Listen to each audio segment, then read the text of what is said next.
powerups are here. Pausing for ads.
Hello, hello, hello, and welcome back to another live stream.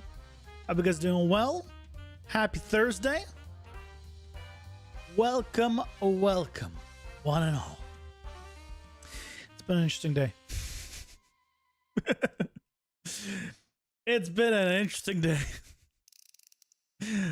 Well, I hope you guys have had a nice day. Hello, guys, welcome. How's it going?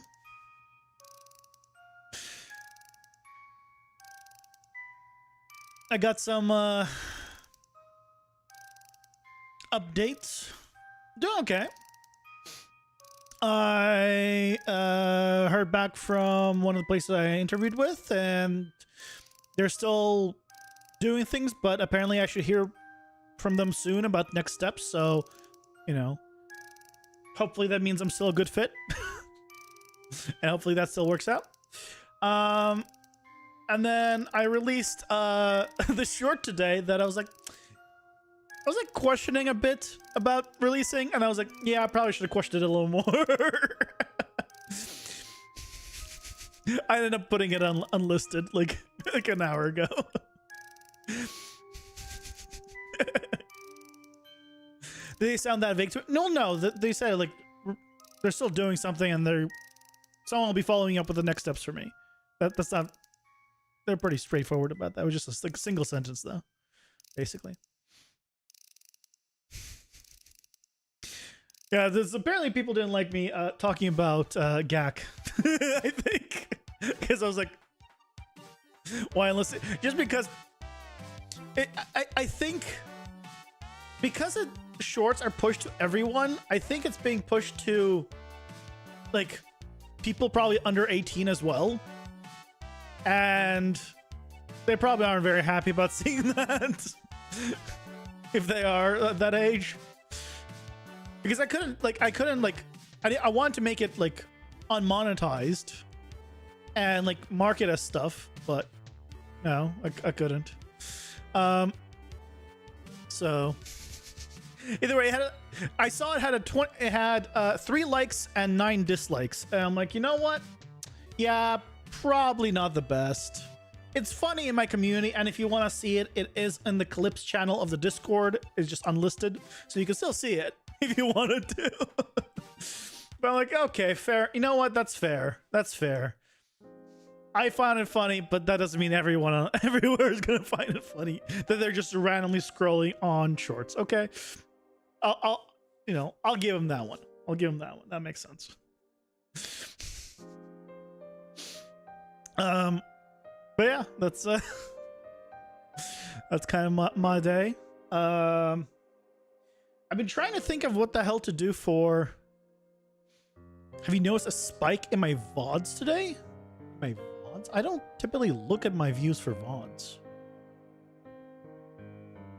Why? What's going on with VODs?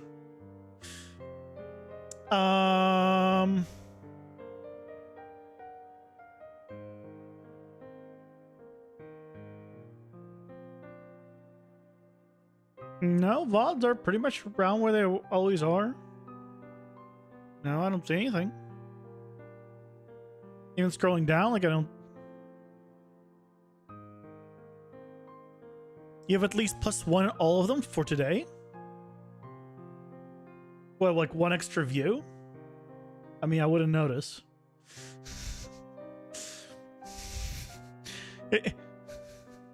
Oh, it's because you were going through every single one of them? Yeah, I would not have noticed. No way. Yeah, if I go like a random, if I go into a random video, a random VOD, and had analytics to it, yeah, there's 2 in the last 48 hours for it. I don't pay attention to the VOD views. Check general. You didn't post anything in general.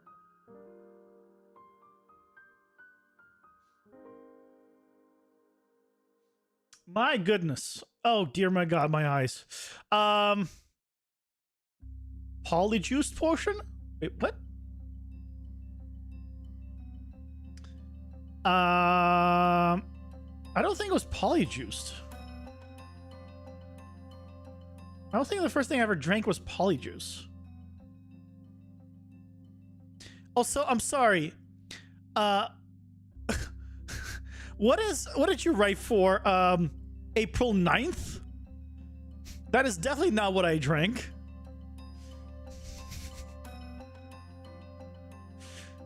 So no, I didn't pick, so you pick. Yeah.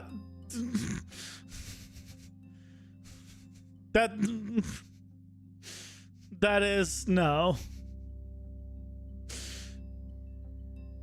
Okay, the point is, I don't see a second aftershave on this list, so I was right. I was complaining about the sun instead of saying the drink. Are you sure I didn't say the drink earlier? There was like 1 or 2 days that I just said the drink earlier, before the ads. I was right. So, how did that taste coming out of your mouth?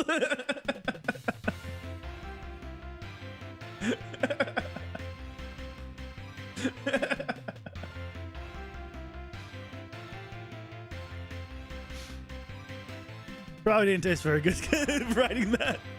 Or didn't feel very good writing that.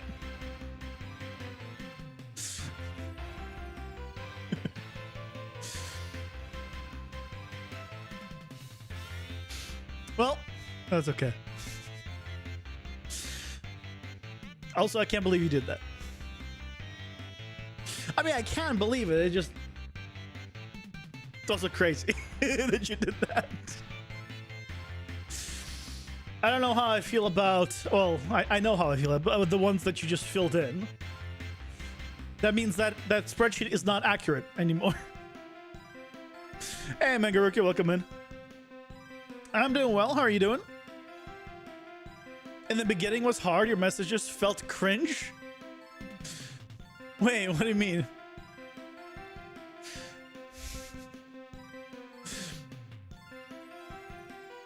Also, hold on a second. Well, actually, I can. Can I?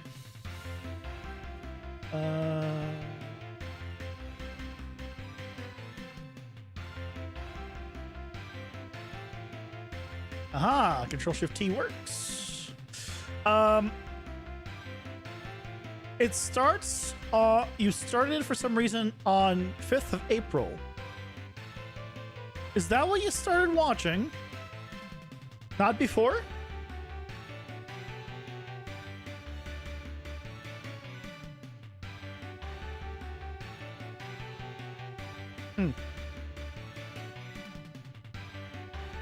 Also, you have things on Saturdays when I don't stream. So yeah, this list is invalid. You have things on days I am off, things that are didn't drink. It's an invalid list. All is good, all is good. Oh, glad to hear it. Then you saw my old game camera and got even worse. What? My old game camera?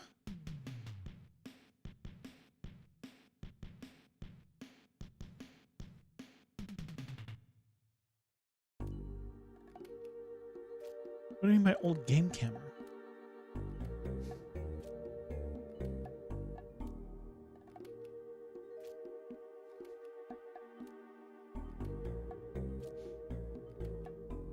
Started watching me a long time ago, but the first drink was April 5th.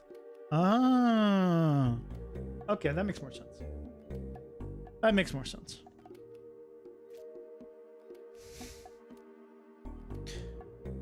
Okay, fair enough. Fair enough. Okay, well, I was thinking, which Saturday might have put the wrong date. That is what it is. Just the Saturday it just happened. I noticed, like, wait, why is there too many, like, altogether? And some of the other ones, I saw those.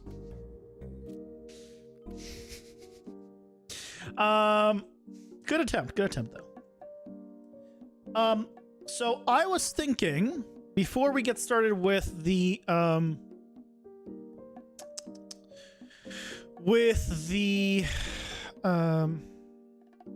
actually decoration stuff. It took you 2.5 hours by then and it felt weird. I mean, yeah, I don't blame you.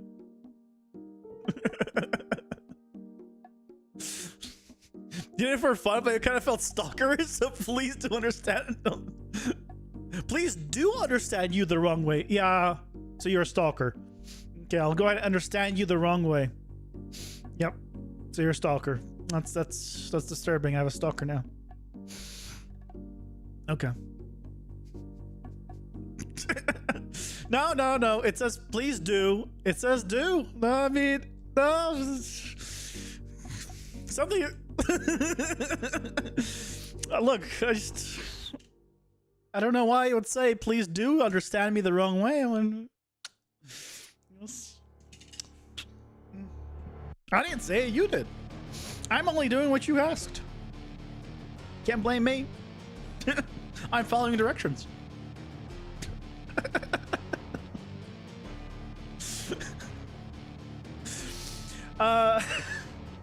So today, before we get into the decoration stuff, I want to make a what's it called? A utility widget to select things. And I want to try seeing about making one that'll help me like with selection of stuff.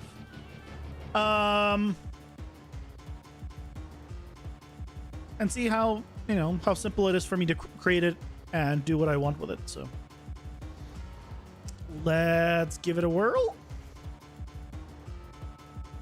You've been here every day for almost 3 months. Give me a break.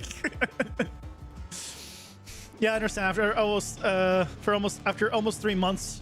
Yeah, I understand why you'd want me to take you the wrong way. Yeah, I mess with your mind.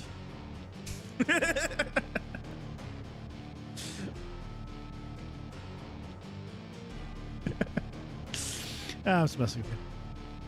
Okay. Let's make a utility widget.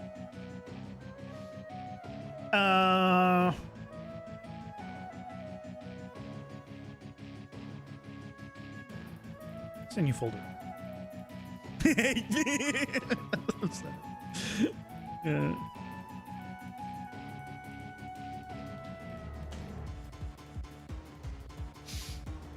Hey, Prophet, welcome in. Well, I'm glad you like the stuff.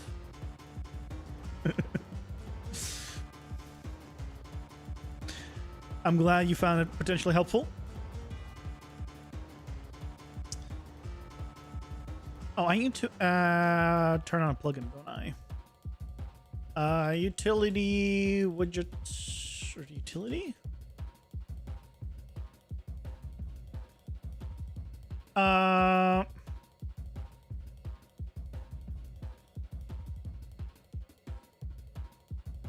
Is there a plugin for utility widgets that adds like a lot of stuff?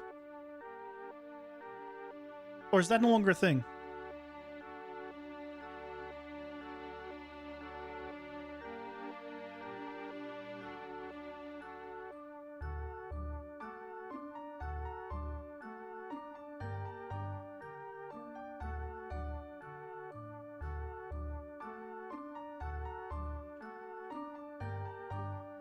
I mean, maybe it's already all there.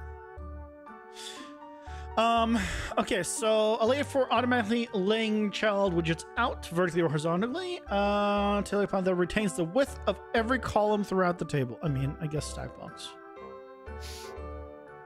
Hey, Devo, welcome in. How's it going?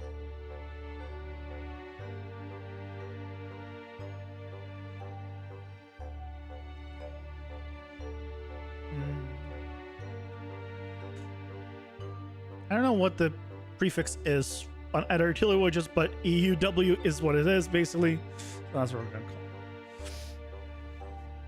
You're here to learn Unreal Engine? Nice. Welcome. I'm here to try out editor utility widgets right now because that will help me make selections for stuff.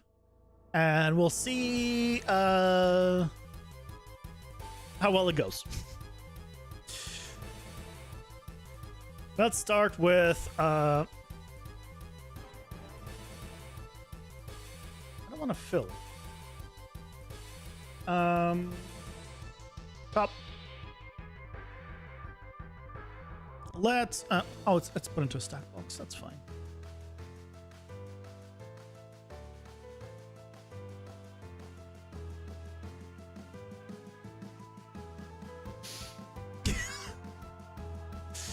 Sure, you do that.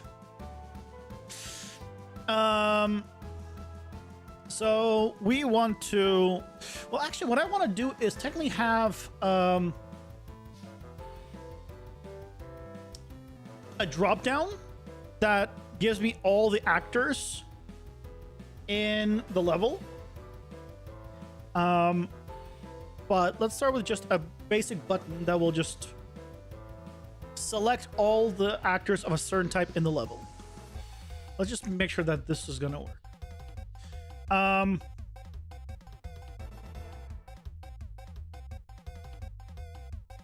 Variable.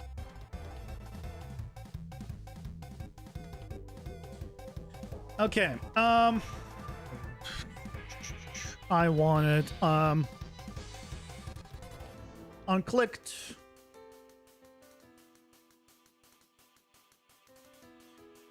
So can I search for editor utility? I can.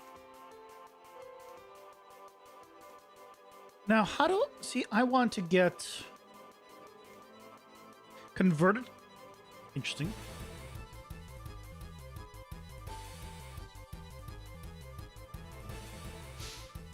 I wanted it to be under the editor utility stuff. That's the odd thing, is there's the... Hold on, let me Google this. Try to find this. Because when I was looking up editor utility widgets, right, there was a plugin that was the name, but I wonder if the plugin is just no longer a thing, or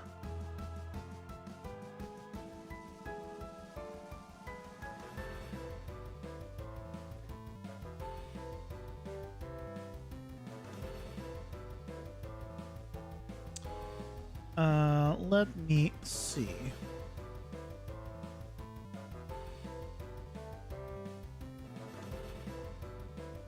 Yeah, the like get selected level actors is not a thing. So I have a feeling that there's a plugin that I need to turn on for this. What the hell's the plugin called?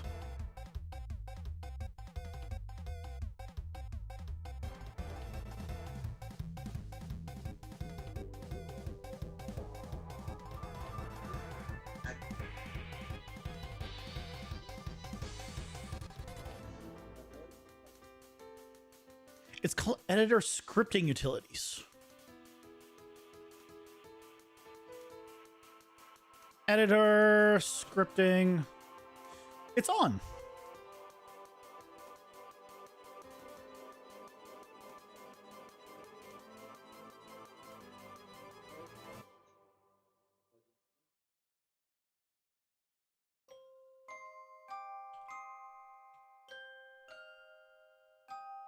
Oh, okay. So I'd have to turn off utilities? That's interesting. Editor, actor, subsystem, object reference? What? This is different now.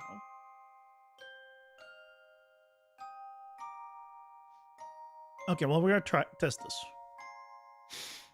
Yesterday, you tried to make a ladder by watching a YouTube video. After 2 hours, you made, but the problem was the guy didn't make a ladder.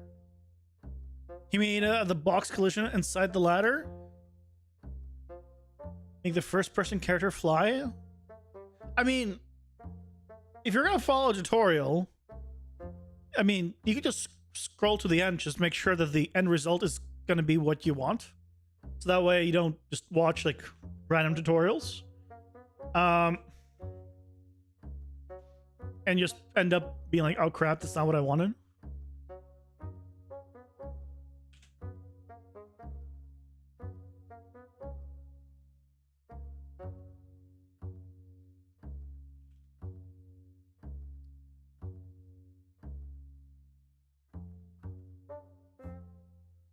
So this needs an editor, actor, subsystem.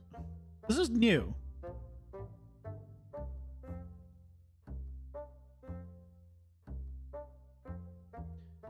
Editor, actor, subsystem. What? This was not in any of the tutorials or like the stuff that I was watching to figure out how to do this. Why is this different now? To be fair, I was watching the UE4 one. Like before, but it seems they've changed it in UE5.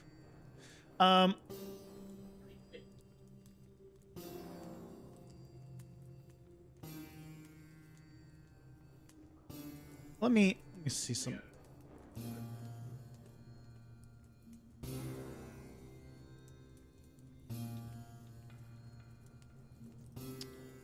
What I want to do.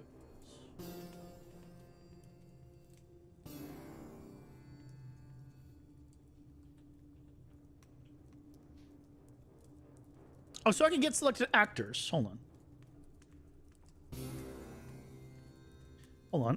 Get selected actors. This is under scouting?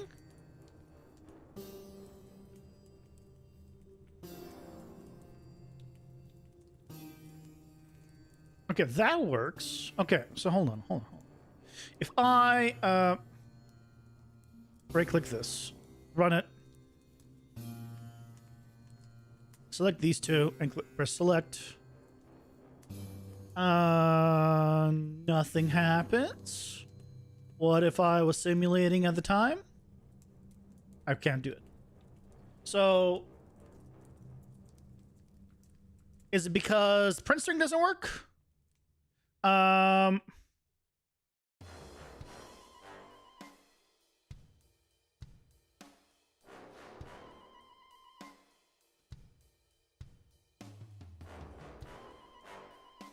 Move them like 1,000 units up. Okay, so it is working. You cannot undo this. Right. But it is working. You just can't do print strings for whatever reason. Okay. back to my, where's my testing level? So what I want to do then, save.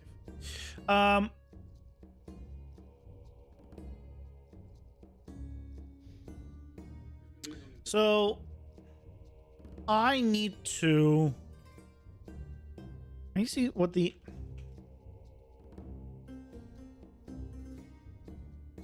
convert to editor utility. What is this?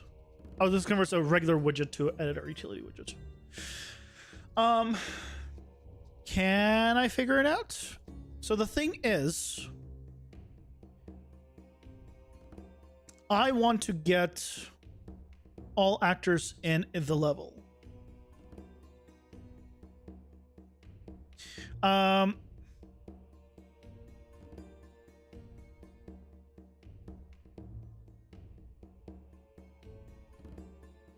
But if I do get all level, right,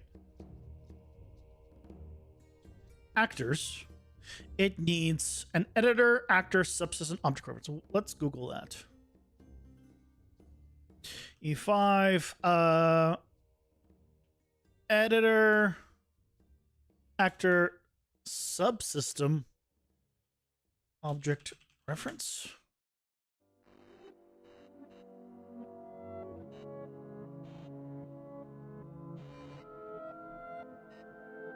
I mean, God is... It's so bad. Okay, what if I search just get all level actors?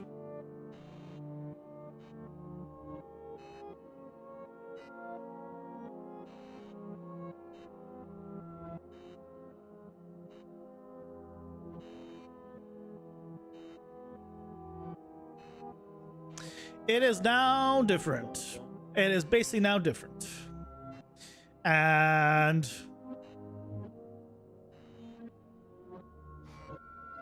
okay, well, you know what? I wanted to see if I can do this as a quick thing, but apparently it's not gonna be a quick thing, so I guess we won't be doing it during the stream. I'll do it on my own time to figure out what the hell. What? Why is it? Why is there an input? Let me target some. It's not editor actor subsystem. Editor actor subsystem. Get editor actor subsystem. Can I just do this? Hold on. Hold on.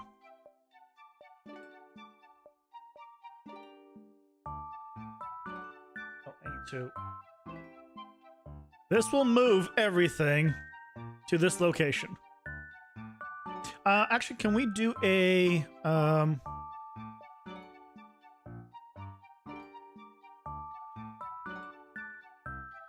is there select select object?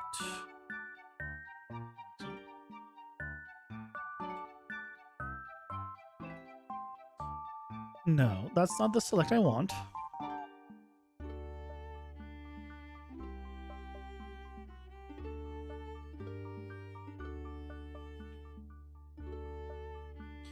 I wish I could just search. I want to just be able to search the entire group of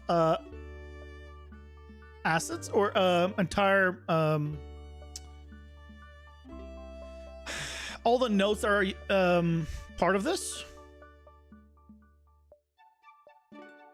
But you can't. Also, this is interesting. This is just a select. This is like a select node, but just select object. I guess that makes sense. Let me see.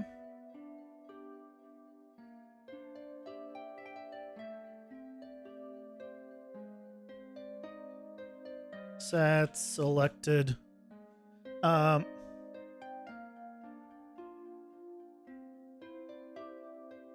Assets?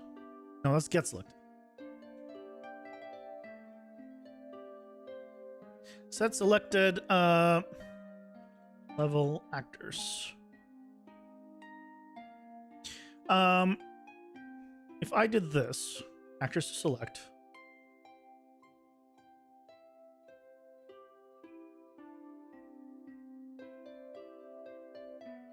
Okay. Making progress. So this now selects everything. We don't want to select everything, but so what we can now do theoretically is for each loop Ads are here. Pausing for Nope. ads. Okay. Maybe we will do this right now. Well, we'll see how this runs. We'll see how this works. Today's good old drink of choice is, as some of you remember, I had some fly problems, some fruit fly problems. And the thing that I bought from Amazon didn't help at all. Not one bit. So I had some, fly trap liquid left. And instead of wasting it, I might as well put it to good use and, have a drink.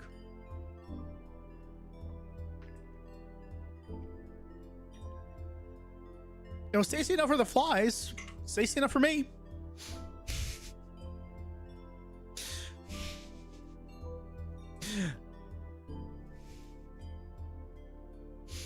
The only drinks I repeated was wood varnish.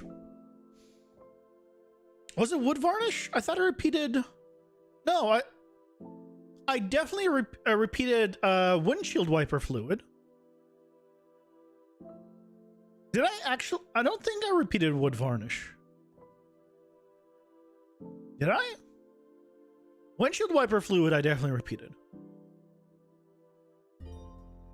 I think your spreadsheet is a little wrong. Wood varnish for sure? Really? Because I remember the one time I brought out the wood varnish. But yeah, I don't remember the other one. But definitely, I know you deleted some VODs. No, I only deleted one VOD, I think. I think it was only one VOD. Except the very early ones. Before I started using this music. I think I deleted some of those too. Because copyright stuff. Even though I was using royalty free. Was liquid nitrogen that day, I guess? Maybe. That was one of the days. That was one of the days.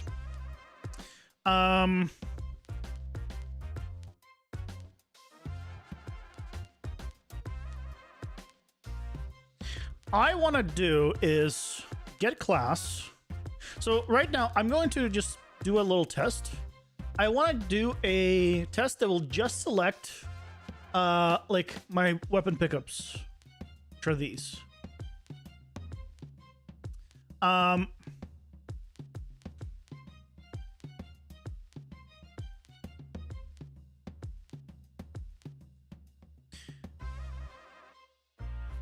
Ooh, if I did base, will it pick the other ones?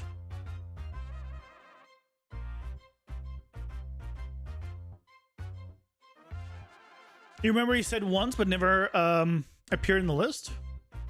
Yeah, I definitely said that one point. Maybe that was one of them.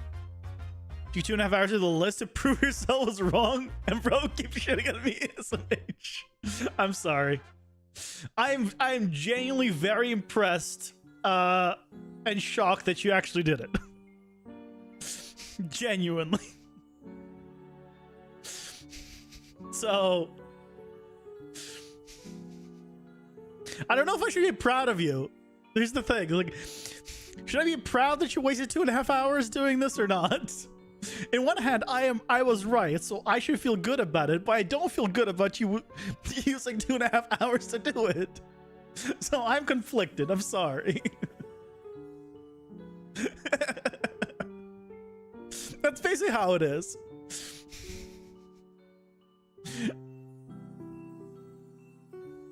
You waste more time in other things? I mean, don't we all? Don't we all?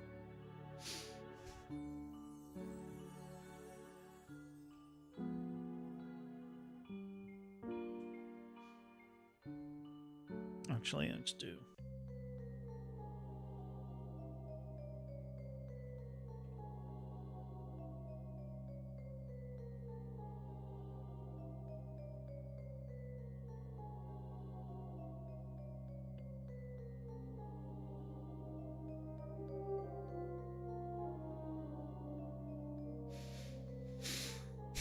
Was it okay to go through 100? I mean, so I recently had to go. Well, I didn't have to watch them, to be fair. Well, I had to go through like my VODs and like all my videos because I had to change up my signature like not too long ago on every single video.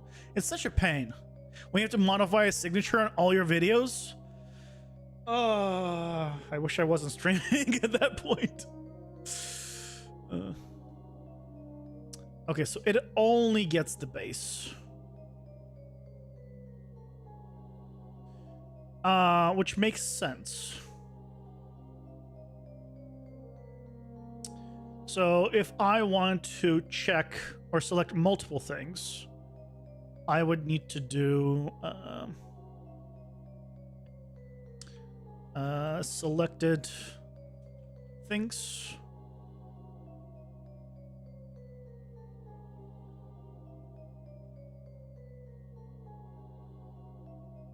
Get an array. So now I can do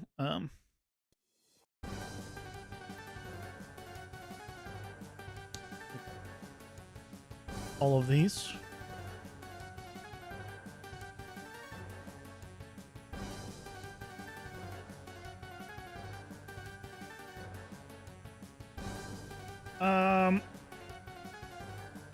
And then here I can check for each loop.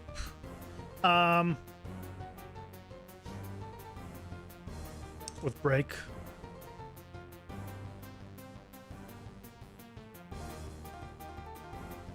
So it checks this.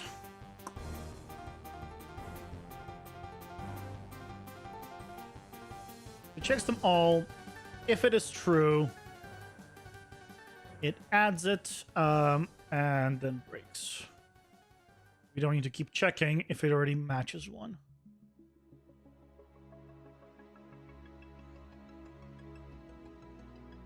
Was that when you realized you started watching to learn and you haven't learned much? No. I think you learned. I mean, you've been like making your own stuff, right? You've been creating the environment. How's that going, by the way?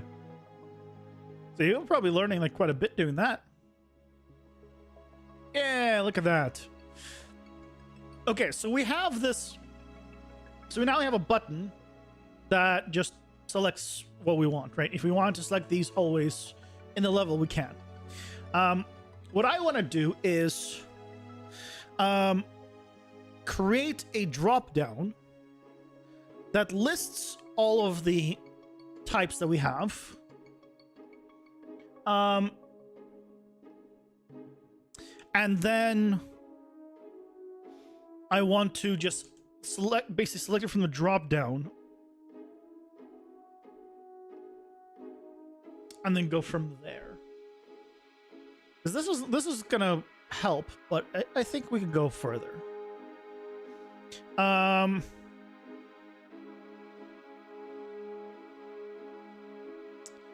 I want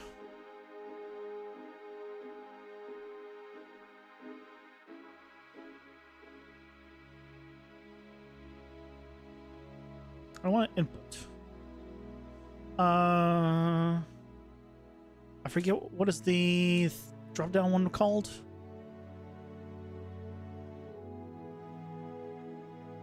I want the editable. This is the key. No, I don't want the input. Slightly moved it.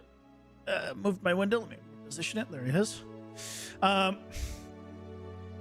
When you slightly get to the edge and you move a window, multi-monitor problems. Is it this one?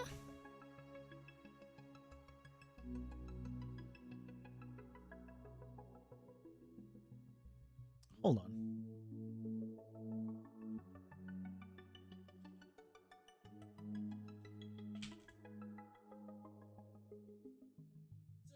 It's a combo box. Combo. Key versus string. I guess we want string.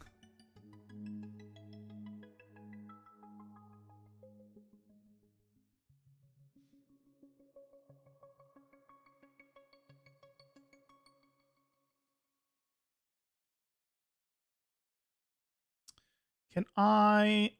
Oh, oops. Move you here, and then I want this up higher. It's not going. You had to hold do some uni stuff, uni tasks. That's okay. You can that's okay. Default option. Wait, default options. Are these not just options?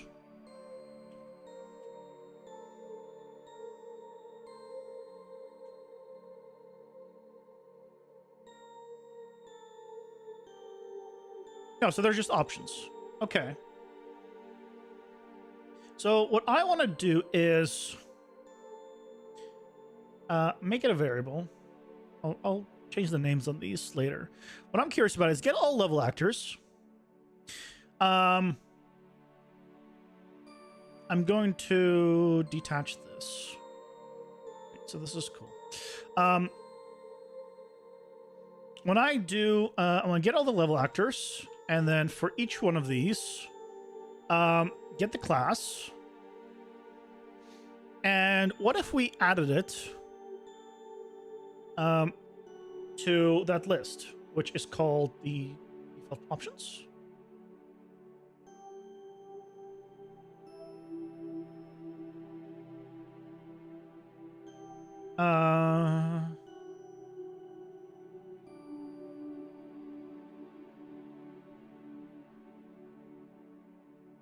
Add option.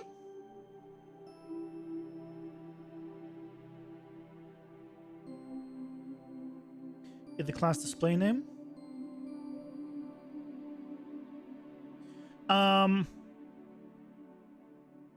Okay, so if we did this and hit select, we now have all of these, all of the classes. Yes. Why do we have navlink enemy AI multiple time?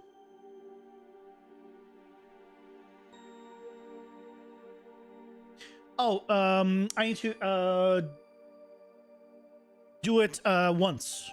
So what we need to do is not do this on each one. I need to add it to an array. So actors, classes in level. I'm going to do an add unique, so that way we don't repeat. And when it's done, we can go do a loop through all of them.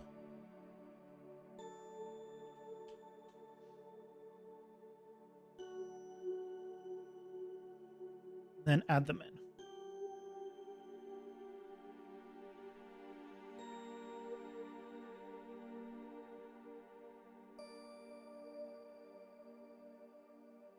Did I close the darn window? Select. Okay. And now we don't have any duplicates. Okay, so we're going to need a few different things. First of all, how do I make... Can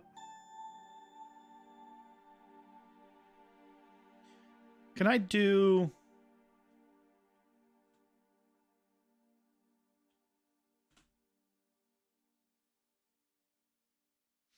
If I did... if I delete this.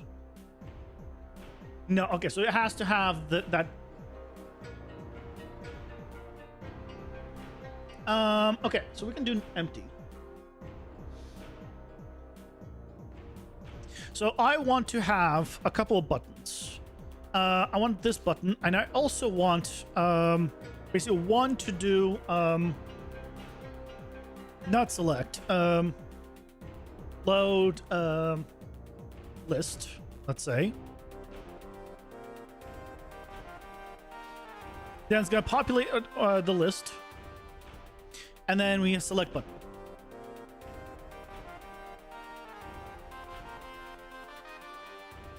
So let's name these now. Button load list, and this is button select. Okay, so this does now load the list, and now if we go for button select,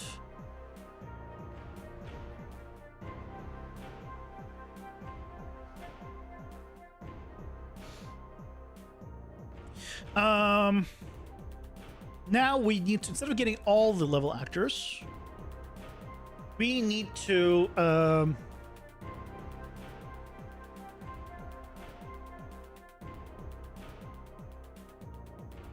no, yeah, we need to get all level actors. So we need to go with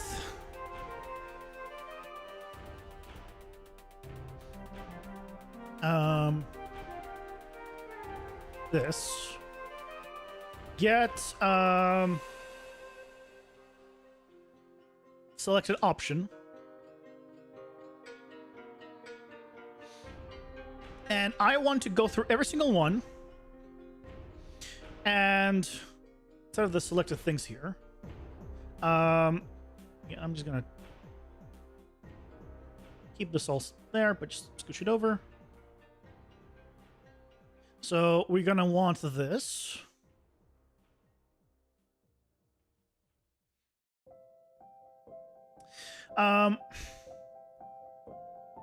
So for each one, we need to get the class and see if it is equal to this, which what I can do is do a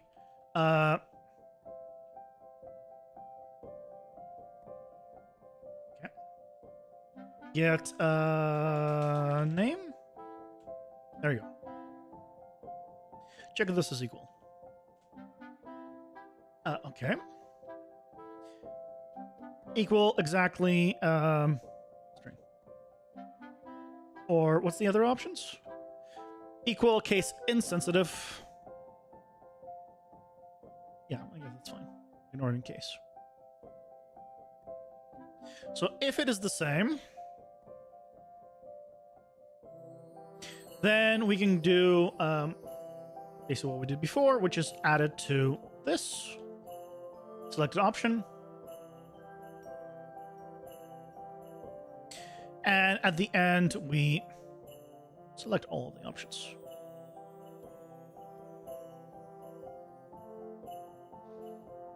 So, load list. You know what? When load list happens, I want to clear this empty. So let's change this. So here, on load list running, I want to first and do a clear options.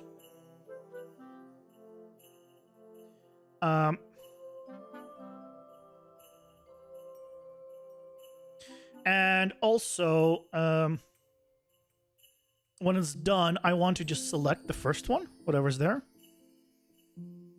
Select set selected option.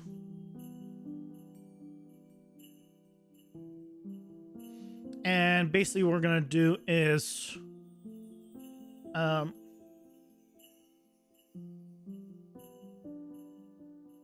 get option at index 0.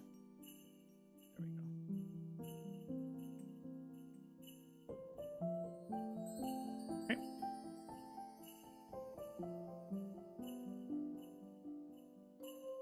empty. Load list. It now becomes static mesh actor. I click select, and it selects only the static mesh actors. So now I can go skylight, select, and selects the... oh, it does not deselect anything.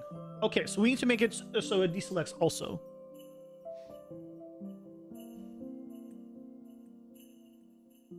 Oh, is it because the select object has not been cleared, probably? So, yeah. Because it's only adding, it's not removing, so clear.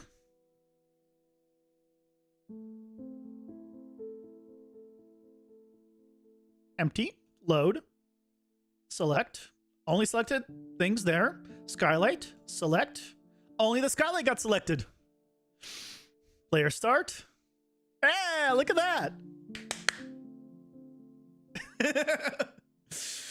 It's not a pretty UI, but we now can select things, just like figure out what is in this level and be like, okay, I want to select this. Now, I want to have two different buttons. I want a new selection button, and I want an add to selection button. Because a new selection will clear it and make a new selection from that. And an add to selection will, right, you can select multiple things then. Yes. Yes, excellent, excellent. This is going well. New selection.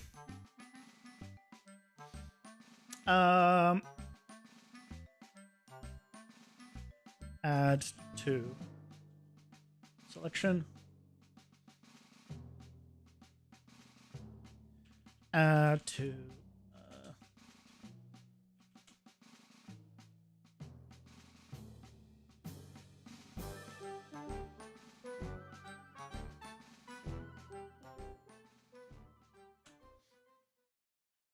okay.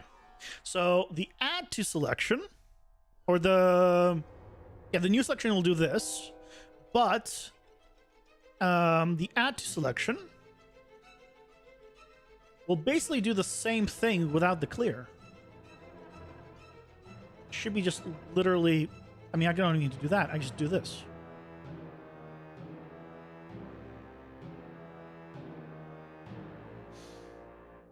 Also, by the way, am I the only one? I don't know.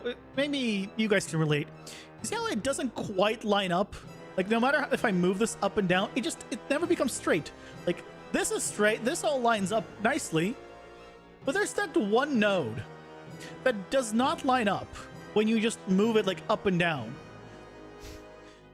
I mean, it's just...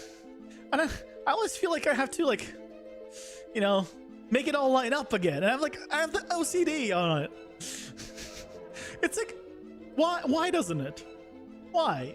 It should, but it doesn't. Okay, so again, load list, static mesh actors. We can do a new selection, direction light, new selection, skylight, new selection. Okay. And now let's say we wanted static mesh actors, and we wanted the player start. Add, and now it adds.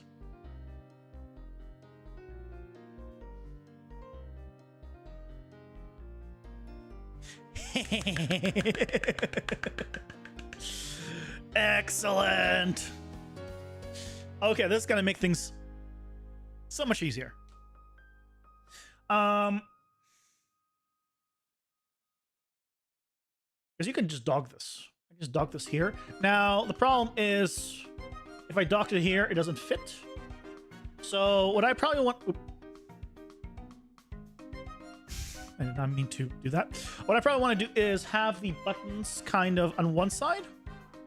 So let's redesign this. So for you, I want to wrap this with a vertical box.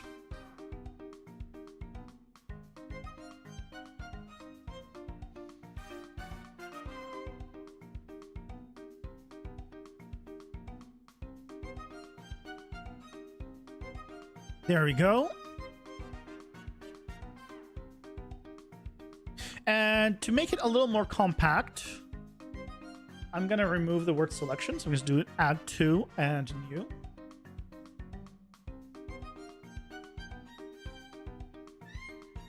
What's shorter?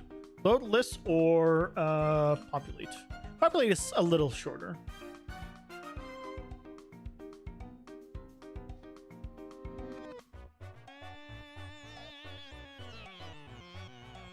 I could fill this, and now it's going to be whatever length it is. So now, yeah, now it fits. So now if I had this here, I can do populate. Selection. There we go. The one thing I wish I could do is order these. And this is not something I can order. Like, for example, like alphabetically. I'd love to like order this alphabetically, but that's not like a built-in thing that I could just be like, yeah, let's just order alphabetically. That's a whole thing. That's I looked into it at one point. Ordering things alphabetically, it is not easy. I mean, unless it has changed since the last time I looked into it.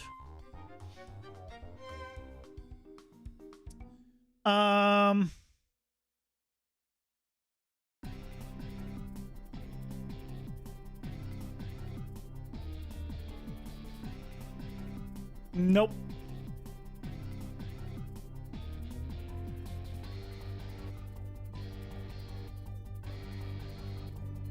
Yeah, there's no like there's no good way of doing it. I like you would need to do like some complex stuff that is beyond me. I could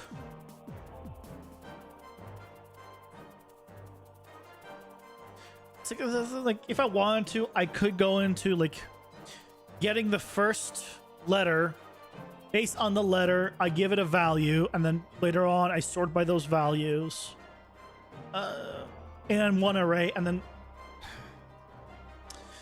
No. It's not worth it. Okay, but we now have this nice setup. Honestly, it's not worth. It's not worth. Depending on how much stuff you have, it might be worth it. I wonder. You said when you press when you press enter. I wonder if it's possible for me to have this field be like typable, where you can like.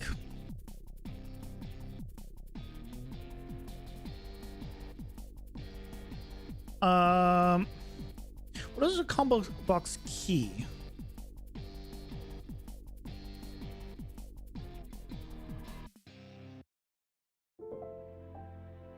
What is the difference between the key one and the string one? I have no idea, because this also takes something. If I made this variable, I just want to see.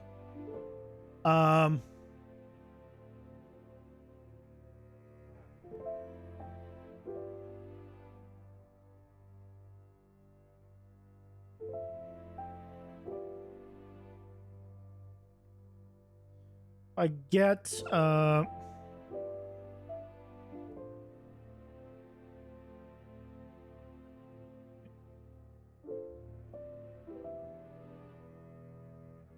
get selected option. This returns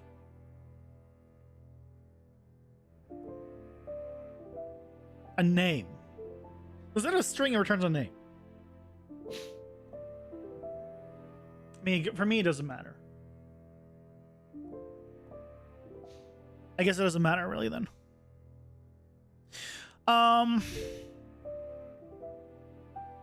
I'd love to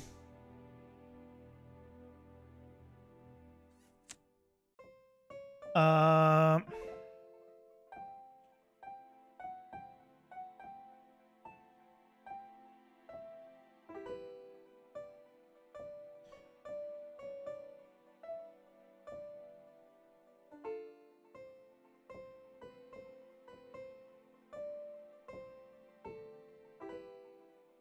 I wonder if there's a way.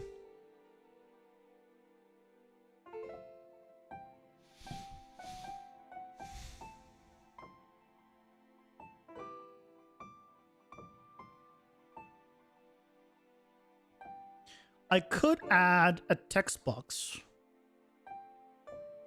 with a search, basically.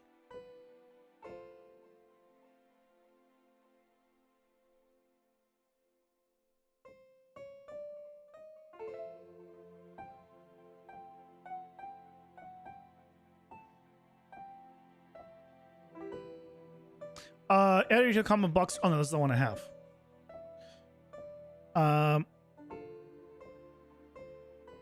Editable text box, multi-line editor.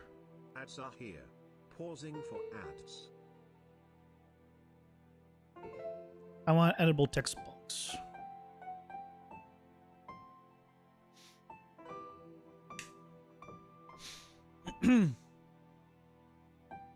Okay. I want to see about making a little search.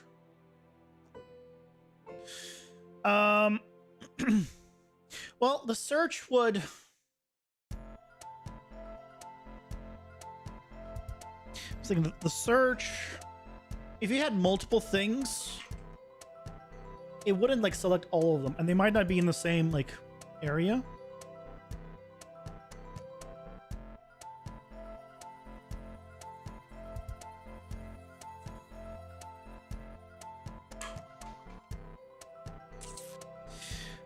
Boop. Okay, yeah, never mind.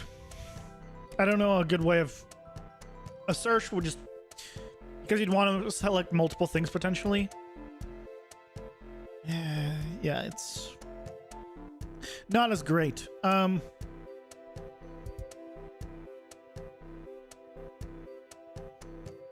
ChatGPT? For what?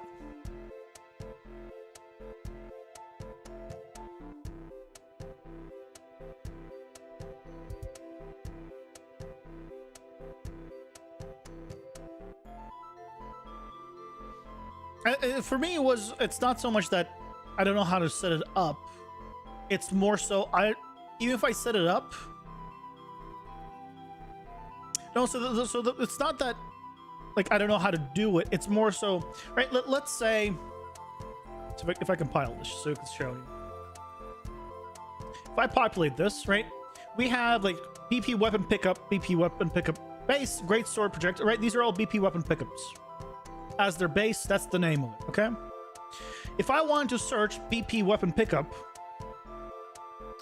well, the problem is I can't select all of them. It'll select the first one. But what if this one was like up here and this one was down here, right? And they're not in the, like near each other? It won't help you with the selection.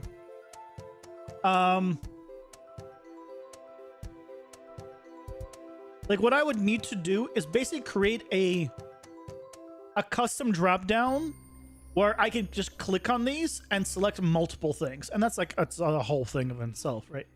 Yeah.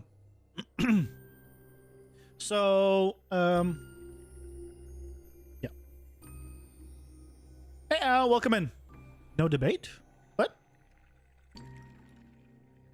What you talking about?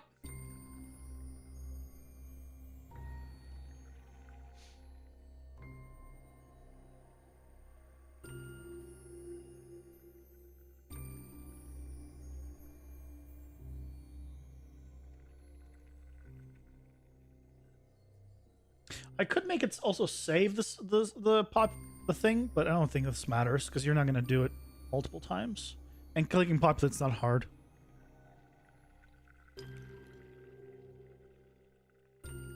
Oh, yeah. So I care zero about politics. In fact, it's one of the things that's not a topic to discuss here. So yeah, but cool. I think this is good though. This gets us like a nice selection option that I can use now. So I might make this a tutorial. I think this is a good tool for people to start using in general for like when they're working, because you can have this actually do whatever, like select whatever you want.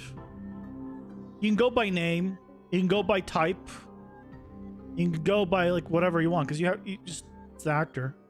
You can have it select like you can go in and have it select lights and lights that are movable, for example. Like you can do a lot of like selection based stuff to make it like super simple. You can make it a one-click thing to make lights movable or static, for example. Right? You can do like all sorts of cool stuff. Yeah, I think I'll make this a tutorial, because now, right, if we go into a new level, right, let's go into this one.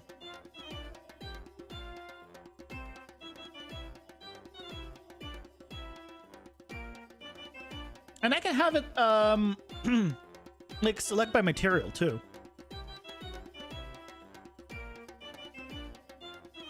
So, right, this is empty.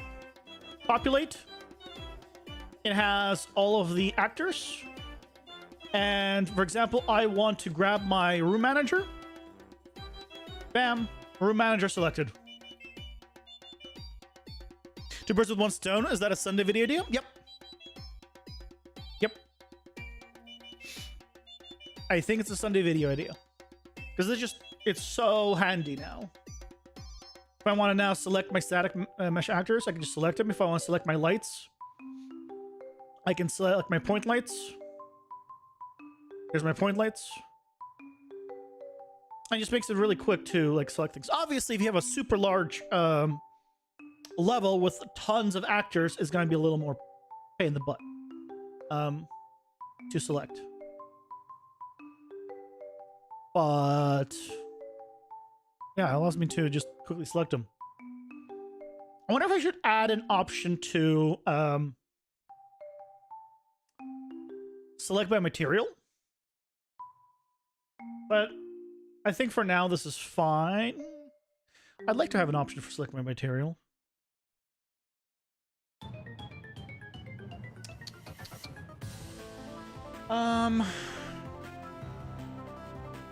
Can you get...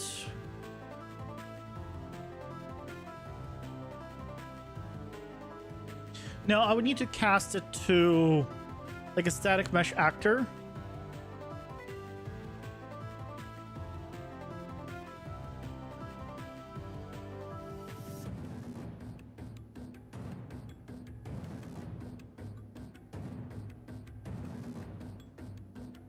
I would need to get selected level actors.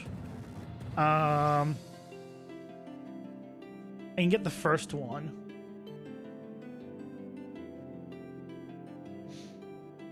Actually, no. If I got all the selected level actors, I can, for each of them, cast to static mesh actor. Get material from the static mesh component in slot 0.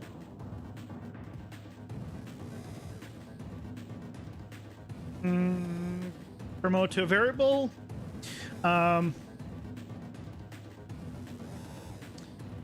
Materials and selection.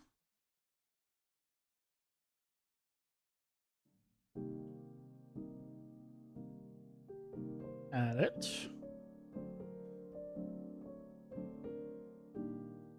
Clear it at the start. And I'll make a new button for it. So this is going to be matching materials.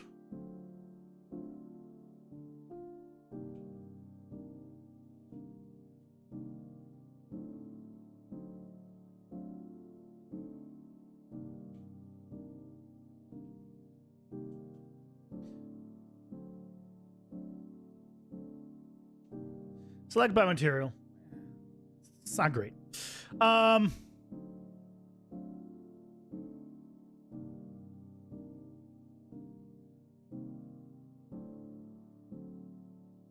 a little bit different in terms of color, just to differentiate these.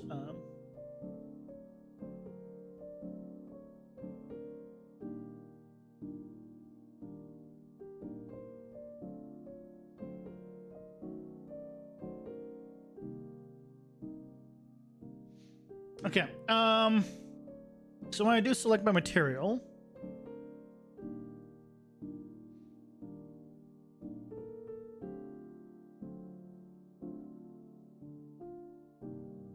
right, it's going to clear the selection.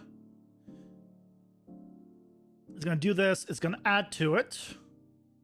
And then it needs to go afterward, get all the level actors. Go through all of them.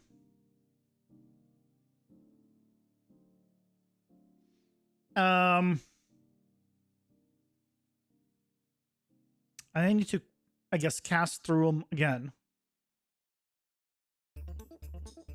Get the material. And see if this material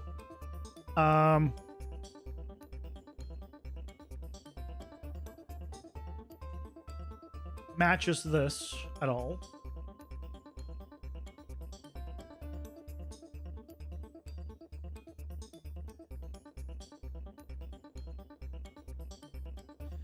If it does, then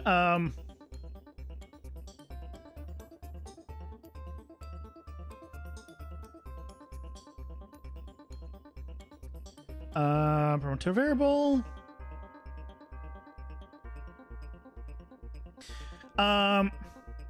Matched material objects.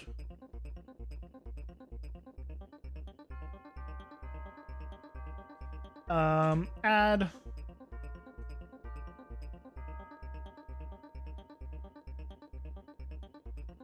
I kind of want to clear this at the beginning.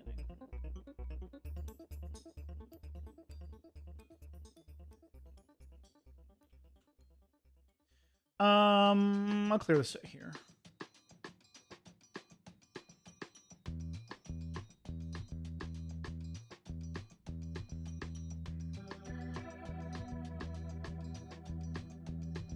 So now on complete, we have the match material objects.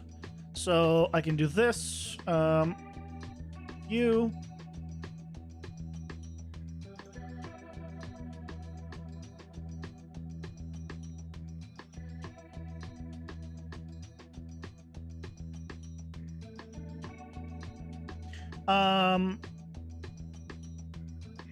Oh, also I need to clear my selection first.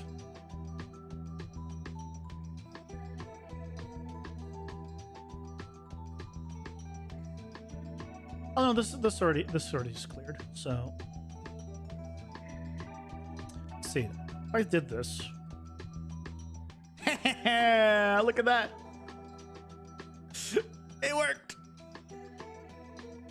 If I did this and this, it selects all of them except, oh, there we go. Oh, that is so useful. Currently set up to work with static mesh actors specifically, but it doesn't matter. Even if it's just with static mesh actors, I think this is super useful. Even if you like,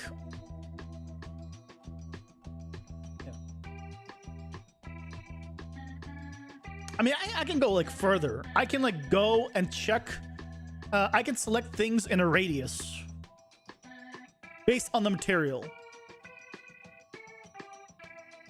You know, I'm not going to. But like you can do so much. And yeah, I asked about like whether people were interested in like learning about editor utility, which is this is the first time I'm using them personally, just because I haven't gone around to using them because I haven't found like a good use for them. And now with setting up all these rooms, I'm like, okay, I really would love to have like a way of just quickly selecting some things. Right, so if I want a room manager right now, I select the room manager. What I want to do is, I mean, theoretically, if I selected the room manager and pressed this, it just will clear. Yeah, I'll just clear my selection, so nothing will break.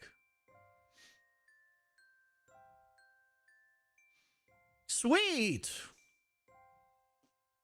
You could also use this to like get matching assets. Like if I wanted to, like if I was, let's say, had this populated with different assets instead of all cubes, right? I can make a button that just select, once I select something, it would select all other copies of it, right? So like you could do like so much with this. So yeah, cool. I'm glad I actually dove into it and figured out that you now need this editor actor subsystem for some reason to pipe into the target. Even though in Unreal 4, this was not an input, it just worked. Whatever.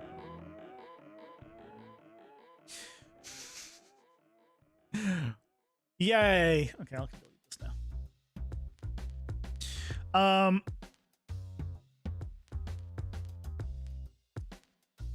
Animations here now. Interesting. I wonder if there's a way to run editor utility widgets on start, on launch.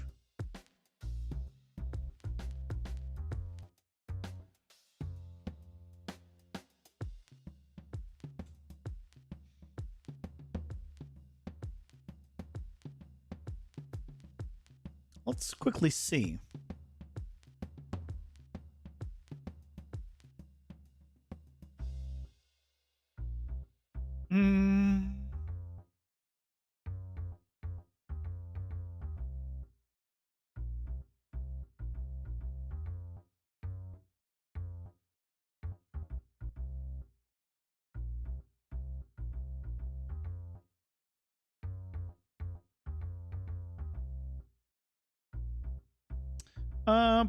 Possibly, but I probably need to look more into it.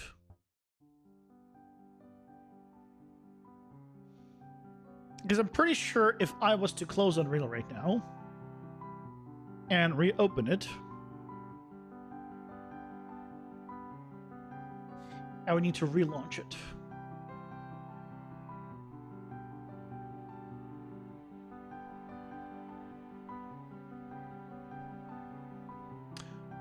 No, I would not.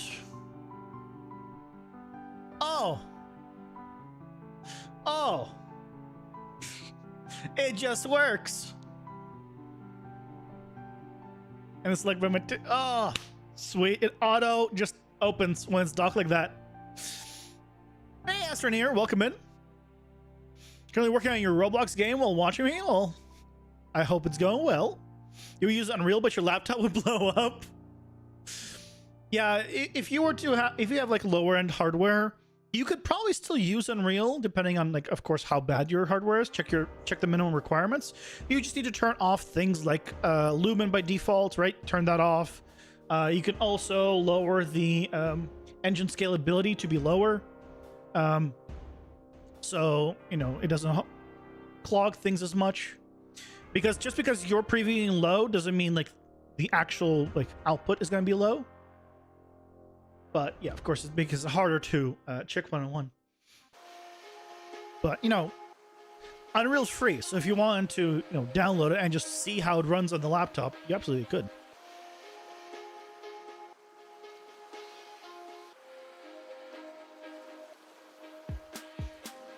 Okay, well, Agdi, welcome in. Can you explain how the player follows the companion AI? Like in the game Call of Duty, the player follows the AI in missions. What do you mean how the player follows the AI in missions? The player, you control the player. So you just press WASD and you move towards them. Are you asking how the AI like stops moving when the player gets too far and then continues when they're close by? Is that what you're wondering about? Because, or do you mean the reverse, where the AI follows the player?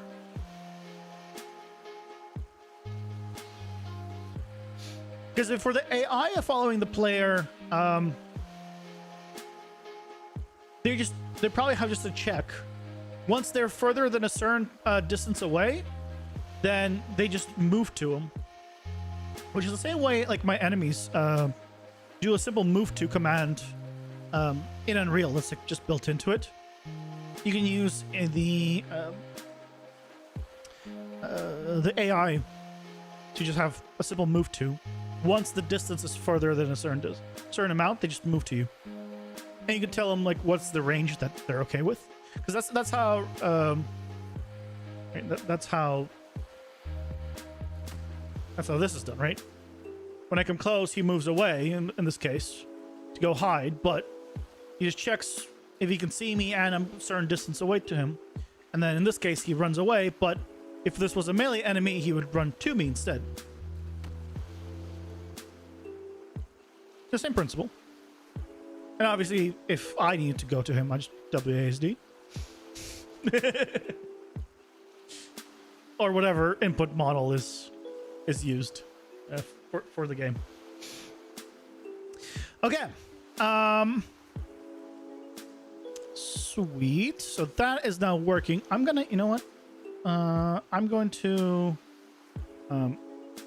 add this to favorites. I'm also going to remove interfaces from favorites. I don't use it that much.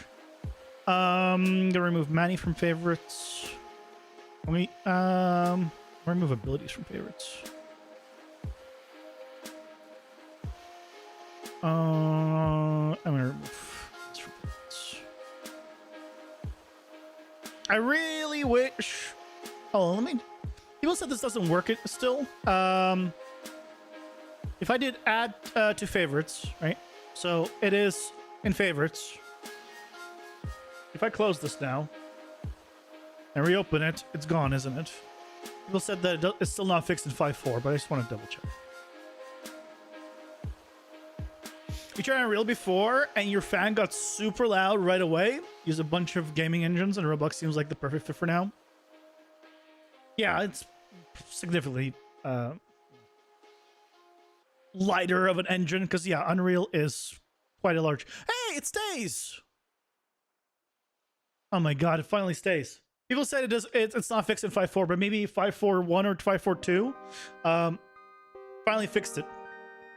Hallelujah! I can start using freaking favorite levels.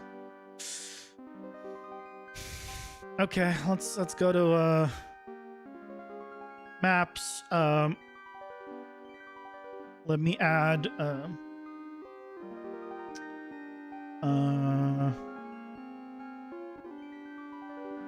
main menu. Let me add this. Can I can't reorder them. They just come in reverse order that I... Okay, that's fine. Yeah, Godot might be nice probably as well. I don't know too much about Godot, besides that people really like it. And you can do a lot with it, and it's open source, I believe.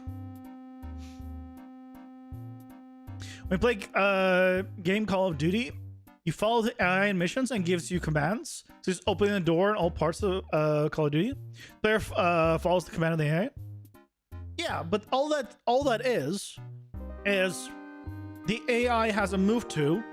Once it has reached the destination, which might be just a simple like collision area, once it has entered that area, he tells you what to do. Because he's just he just says, okay, he's in the right place, play said voice line, and then wait. once you do the thing, event triggers, and then he moves because he got the green. He keeps checking to see when you do it. And then once you've done it, he does the next thing. Yep. Never the Godot, but never checked it out. Yeah. Godot, hear always good things about it. The one thing that I've never looked into Godot really myself is because I don't program. And Godot doesn't have visual scripting as far as I know. But it's entirely open source, which is why there's a donate button. But yeah, it has its own scripting, or C# or C++ language. But yeah, you can do 2D, you can do 3D. You can do like a lot of stuff with Godot. No, I'm just a visual scripting person, so that's why I do blueprints. If more game engines start doing like unreal levels of visual scripting, I'll try them out. It's just right now you gotta know the actual programming. So yeah, assets. What do we have for assets? Oh, these are not assets. They're like tools and scripts. I thought it would be like, you know, chairs, people. Is it visual scripting also hard to learn? It depends on the kind of person you are. I'm an artist. I started as a 3D generalist. So for me, I'm a visual person. I learn visually. I cannot read documentation to save my life. Like, I'll read it and it'll tell me what to do, but it doesn't click at all. I don't learn from reading. I learn from seeing.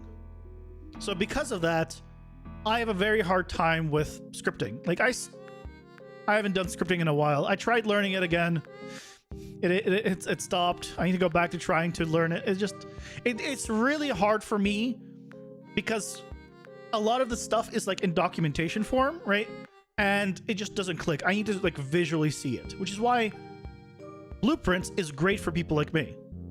That the logic of scripting, visual scripting, how loops are done, how everything is like supposed to work, makes sense. That's not hard to figure out. What's hard for me to figure out is, well, writing it correctly, basically. The AI is with you in a team. It gives you commands. It's just, oh yeah. Yep.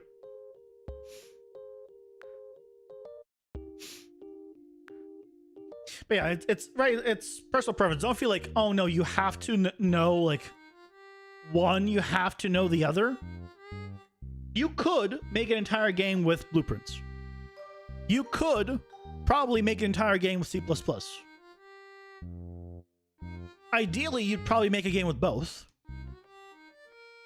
But at the current moment, networking aside, I don't know enough to understand where C++ is better and by how much. No one has been able to answer that question for me.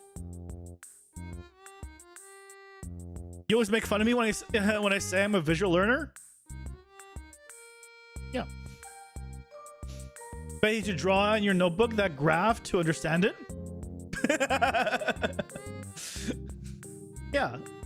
You know, it's basically the same thing as if I tell someone, okay, to create, you know, to set up a PCG graph, you know, just right click, search PCG, and get yourself a PCG graph, get actor data node, and then in the detail panel, just set it to get single point, and then spawn mesh actor, and then set your mesh in the list. That cool. That could even be written out. But it'll be like, okay, but where is it? Just for me, being able to just see the it going to that place. It doesn't have to be like slow. Like a lot of tutorials on YouTube, I'll play at 1.5 or 2x speed, depending on what it is. Like a lot of them I feel are too slow. Like it's the person speaking is like too slow. And so I usually like speed them up. But that's me. Because the point is I just want to see like how it is and where it is. So yeah.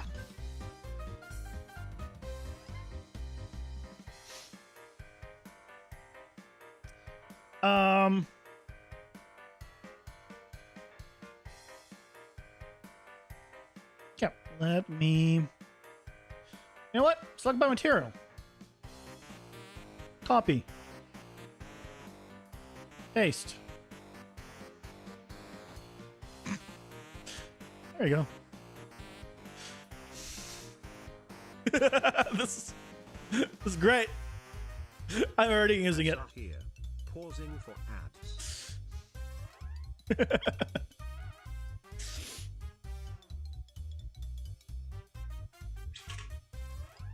Can you post a detailed explanation of video on your YouTube channel? A soldier player who follows orders of an AI commander? And there's not much, again, there's not much to make a video about. Because it's just making an AI that goes from spot A to spot B. And then goes to spot C when you set a bool to be true. It's not something I make tutorials for. There's a lot of AI tutorials on YouTube already. You can get that same info for. If I make a tutorial, I won't bring anything new to the table. So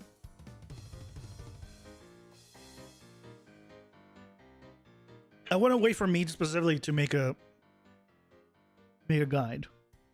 But if you just search like AI tutorials or like basic chase, like look into chasing to get started with AI, if you're completely new.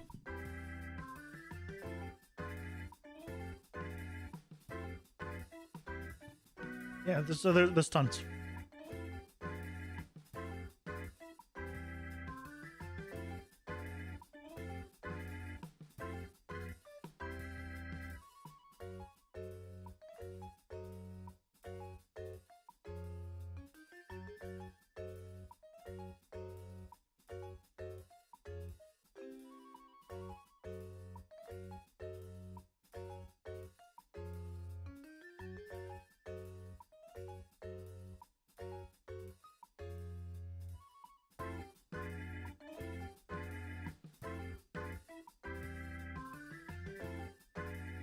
If I think of, like, usually the way it is for me to make tutorials is first I need to figure out what it is people are interested in. And then I want to figure out what can I do or show that is unique for that tutorial. Is it something that I know that no one else is showing? Do I think maybe the tutorials that are currently out there are not, I feel like I can do a better explaining a certain part of it? Like there has to be something that well, basically like, okay, I can bring something to the conversation.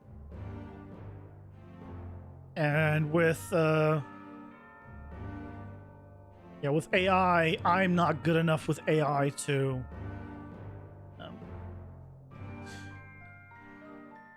do that. Because I felt like for my AI, I followed a tutorial and then I went from there. So it's not like I've from scratch did my own AI and now I'm like an expert in AI. I know enough to be dangerous, as some people say. Enough to think that I know enough, but definitely I don't know enough. And most of it is, to be fair, a lot of the stuff that I am not sure about the AI is I don't know how to make interesting AI, which is the main one. Because making interesting AI is hard.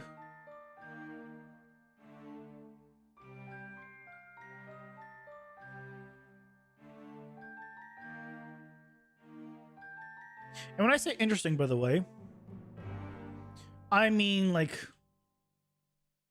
they don't just like move and attack, right? Because that's not interesting. They need to make sure they move. They you know, maybe they do jumps, maybe they kind of run away from you, maybe, you know, new variation basically.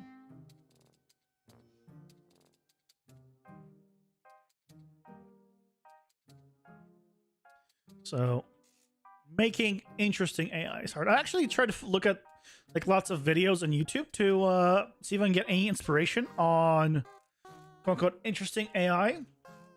And I think what I ended up with is basically interesting AI is just AI that has lots of like mechanics in a sense.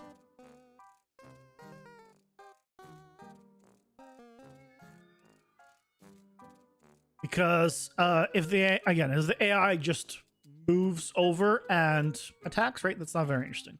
It's not going to be very engaging. But if he moves and then, right, does like a combo attack on you and then jumps away, the result is the same. He goes to you and he attacks, but the way it's done is now a lot more interesting. Did you get some inspiration from Elden Ring this Sunday? Yeah. Speaking of, yeah, if you guys didn't know, I got Elden Ring. 0 time played. I will probably go live on Sunday at like noon. So instead of 6 p.m., it'll be noon. And then I'll play all day or whatever it is. Or however long it ends up being. And we'll see how it goes from there. Now, I'm going to be playing it, just saying it now to get people's expectations straight. And I'll say it when I play actually as well. I'll probably be playing a sorcerer, which is what I played in Dark Souls 3, and I really enjoyed the spellcasting. And I'll entirely be like playing it as RPG. Try to use all the items, summons. I don't care. I don't have this. Oh no, I need to beat it with like my hands behind my back and then blindfolded, and you know, maybe a guy beating me up while I play it as well. And then only then do I truly beat the game. I don't give a rat's ass. I'm gonna play it to have fun. I'm gonna use whatever mechanics I want, and as long as I'm having fun, I don't care. That's it. So if you're like, oh yeah, this guy's gonna, you know, only like play like melee, and he's probably not even gonna block, or like I don't know, some other weird thing. Just giving a heads up that, you know, I'm gonna play the just the way that I would find enjoyable, and then go from there.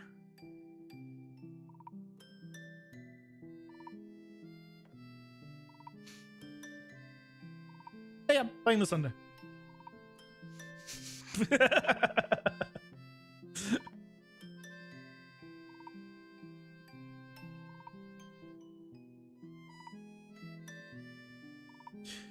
First time this Sunday. Now, I have also seen some gameplay of it. I couldn't tell you where anything is, but I'm not going into it 100% blind. So it's also something to keep in mind.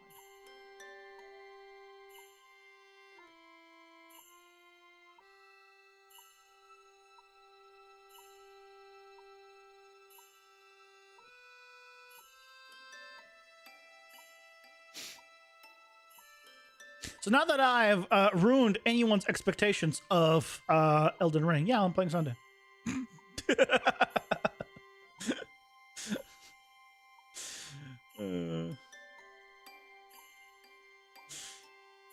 I'm actually quite looking forward to it.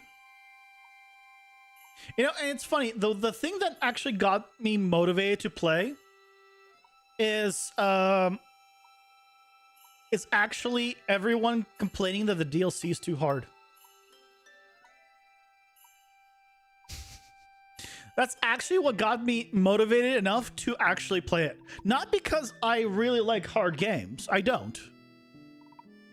It's because everyone that's complaining about the DLC is also like, right? They're not using summons. They're not doing X, Y. They're not like grinding levels. They're not gathering all the new stuff in the level. Like, they're just making the game more difficult for themselves. And like artificially. Because if you want the game to be easier, you can make it easier by using all the mechanics. No one's using items. No one's crafting. I mean, I'm sure there are people are, but like, right? I'm curious. I want to go in and I want to be like, okay, let's learn the crafting. Let's learn like how's the summoning system? How's like all these different mechanics? Like, I want to know it. I'm gonna play it like an RPG, where, you know, so because I really enjoy RPGs, so I'm gonna play it like one. But yeah, that's because I'm curious, like how it is. Like I played Dark Souls 3 as a spellcaster, and basically the very beginning of the game was actually really hard. I remember the first boss I had to use one of the friendly summons, like the friendly person summons, because spellcaster was just really, really bad. But at the end of the game, like I remember I beat like one of the quote unquote hard, I think the hardest boss quote unquote, relatively quickly solo as spellcaster, and I was like, oh yeah, I had fun doing it. It didn't take like hours and hours and hours, because if it did, I probably wouldn't have done it. I'm not one to like bash my head against the wall for 4 hours. I'm not that kind of person. So 7 Days to Die was quite difficult at the beginning, so now you make the game harder. Yeah, like once you I imagine that if I like beat it however I wanted to the first time and I learned from it, the second, if I want to play it again, I'd probably make it a little harder for me. Maybe then I won't use X, Y, or Z. The third time I probably wouldn't even use like A or B or C, or like, right? I'd make my own limitations. But at that point, you fought, yeah, the Nameless King. That's who it was, right? I think it was the Nameless King. That was the quote unquote the hardest boss, right? Yeah, the one, the dragon. Yeah. I think I beat him like, I beat him in a stream. I didn't stream that long even back then. Or did I stream it? Or did I just make recordings? I don't remember. I don't remember what I did back then. It wasn't a single, yeah, I think I was like a dozen attempts or so. If memory serves. Basically, the first phase, the dragon, I two-shot as a spellcaster. And then I had to memorize his mechanic for the actual like attacks. If I recall correctly, I two-shot the dragon. Maybe it was a three-shot. But yeah, it was a fun fight. And that's kind of that's like the difficulty where I'm like, cool. If it takes me like an hour to beat a boss, like that's great. If it goes like way longer, now we're like, now maybe it's a little too long.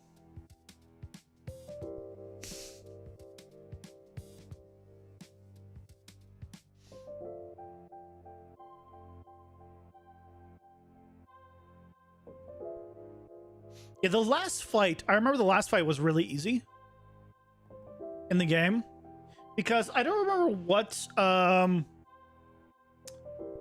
like story thing I end up doing, because I ended up looking into it. I think I did like the quote unquote true ending, or I don't remember. It's basically where I ended up going into the fight, into that last fight with an ally, with an NPC, not like a summon, but like an actual like NPC, that's part of the story. And I just need to make sure they don't die, and then I got the ending. But basically, he just aggroed on that NPC, and I just ranged attacked him, and cool. I got that ending. I had to do stuff before it, right, to make sure I, qualify for the ending and whatnot. But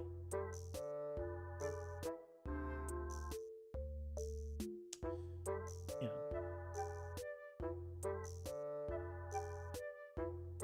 If your fight was in DLC, I never played any of the DLCs.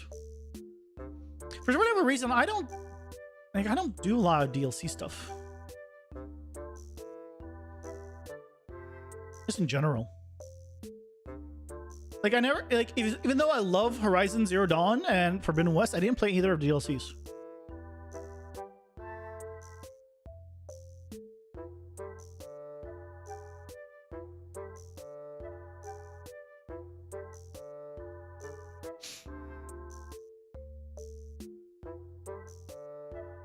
Yeah, I remember I worked IT, I believe, during that. And a coworker was like really into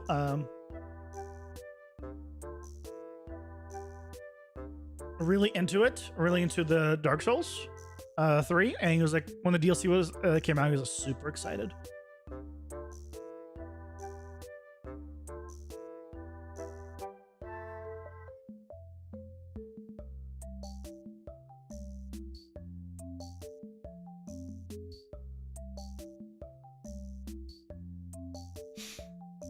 You like the Frozen thing from Horizon Zero Dawn? You don't remember the name? Yeah. The Frozen Wastes, I think it was called. Was it DLC? I played a bit of it. I never beat it, though. I don't remember why. I think something came up, and then I put it down, and then I just never came back to it. I have a problem where if I start something, and then I put it down for whatever reason, whether it's because I get busy or whatever reason, doesn't matter. I have a hard time coming back to it. Usually I won't, basically. Don't know why.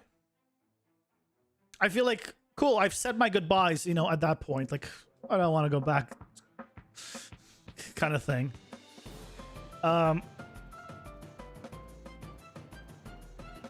Maybe that's why. But yeah.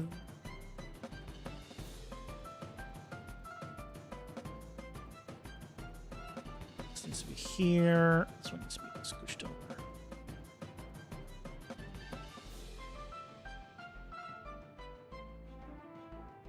Yep.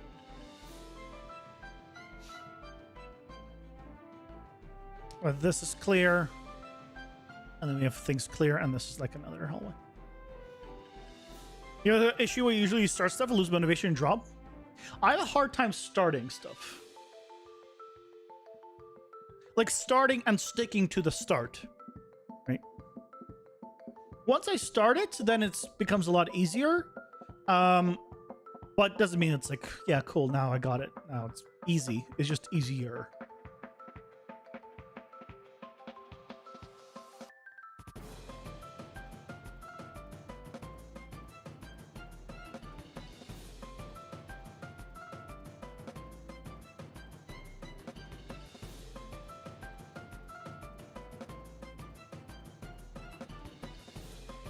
Everyone's different in that regard, right?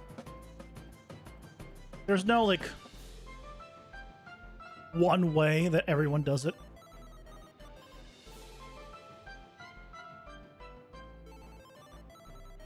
Or one way that should be done.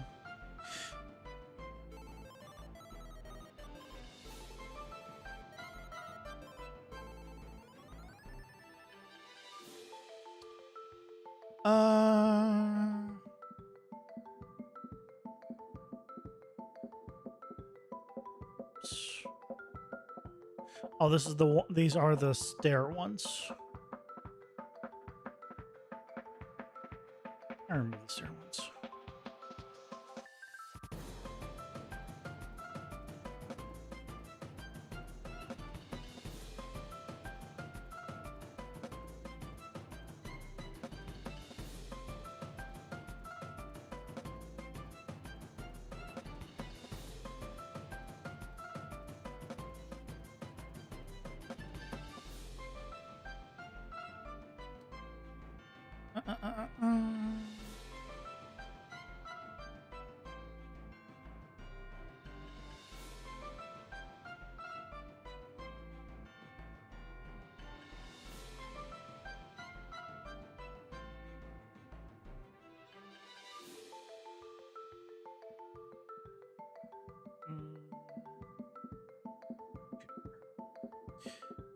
Yeah, one thing about me that actually I kind of realized not too long ago is for the longest time I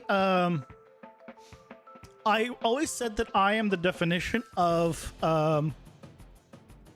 what's the German word?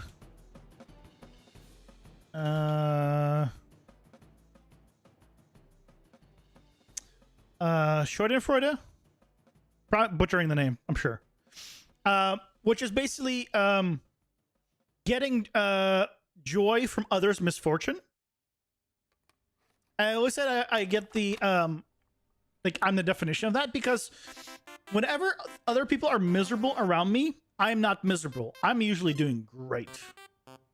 And so, like, right, to me that was like, okay, so cool. I'm, you know, that makes me like, I guess, you know, I feel good about it, so I probably that's what it is. Now, I don't enjoy, like, usually that's like, you know, watching the videos of people falling down, right, from like riding their skateboard and they fall down, right? I actually don't enjoy those videos. Like, they're not fun to me. But so one thing I realized not too long ago is it's not that I get joy from others' misfortune, because I don't want misfortune on anyone.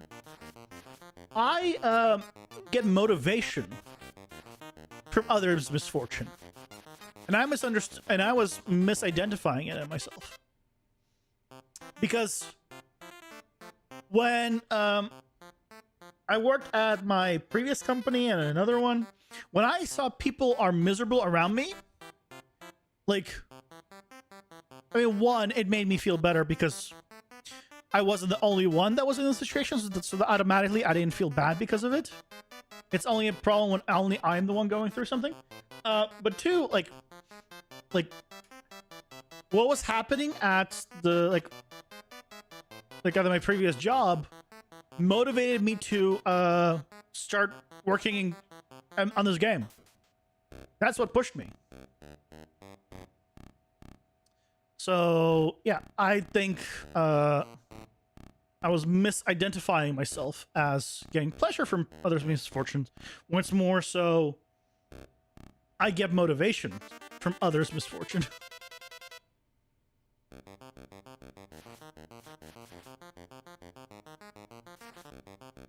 Which is, you know, while it can be similar, I think it is notably different.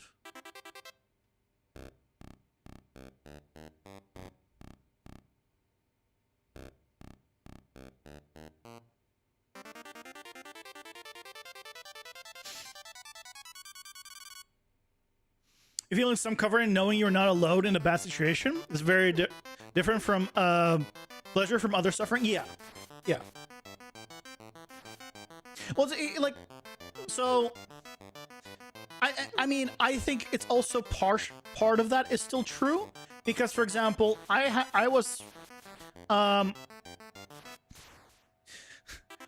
in a job where the company got hit with a ransomware.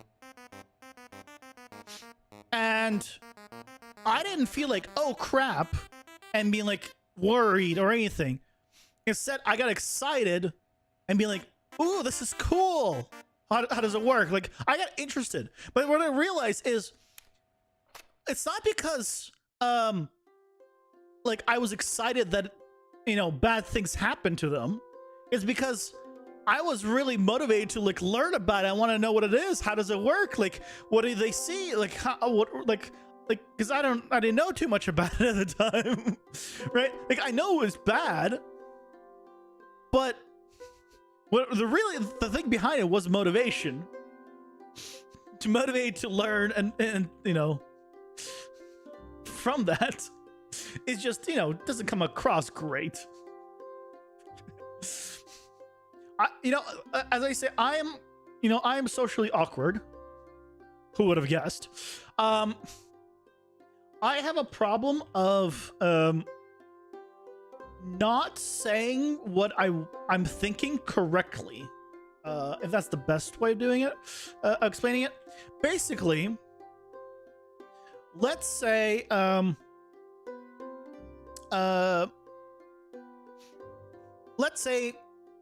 my boss will come up to me and then be like, okay, we this and this done, and this is the correct way of doing it. And without batting an eye, I can just straight up to his face be like, how do you know that? To my boss, or right? And this isn't me like questioning my boss. This is me genuinely wondering, how do you learn, like, how does he know that it's that? Because I want to know what it is. But the problem is my phrasing. My intention is pure. I just want to learn. I'm not questioning the boss at all in this scenario.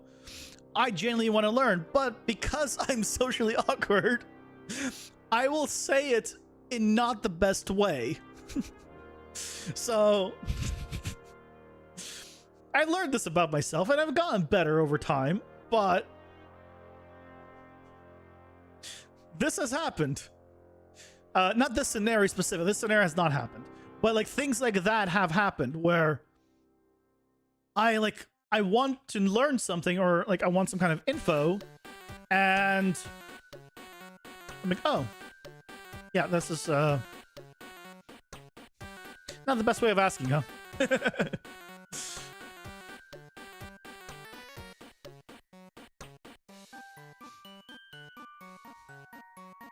And then you were talking to a friend since you're not feeling very well. It's actually quite hard to find motivation because you need pleasure in being alive at all. Well, I'm sorry to hear that. You can find pleasure in keeping me company, and I appreciate you here. So, you know, find pleasure in knowing you brighten up my day. How's that work? Although that might be the opposite effect, depending how you look at it.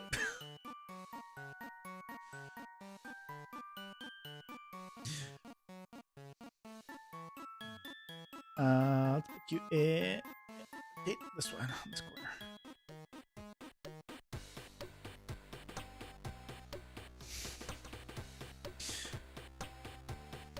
Sure, it's a good distraction.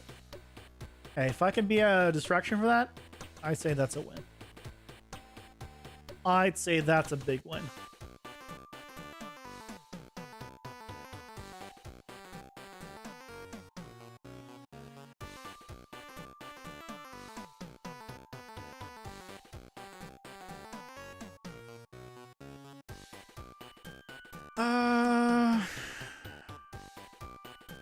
I want to put another large thing here, maybe.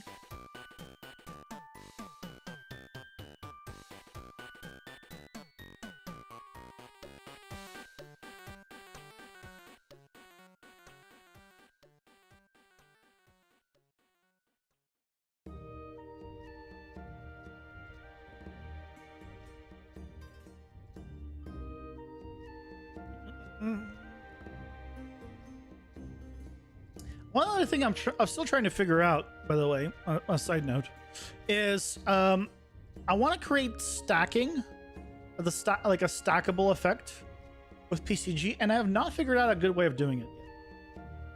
I have some ideas,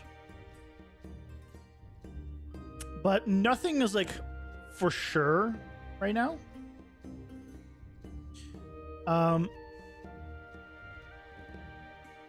So that's on my list of things. What I mean by stacking is like, right? If I have like you can scatter points with BCG, right? But what if I want to scatter the points? Let's say they're just crates. They're boxes of crates to make it simple, right? What if I want to have like crates stacked on top? Just like randomly on top. What if I wanted that? And I have not figured out a good way of doing it.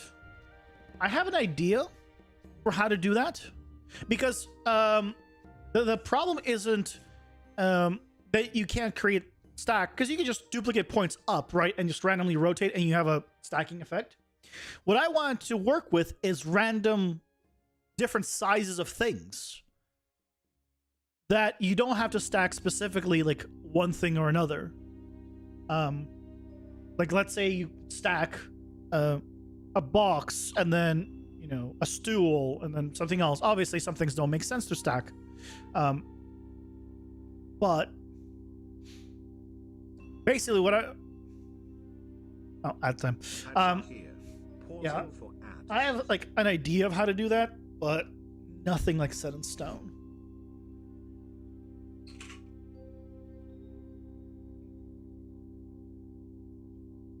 It's something I might play around with. Not might, I will play around with. But the general idea, I mean, I'll tell you the general idea after the ads.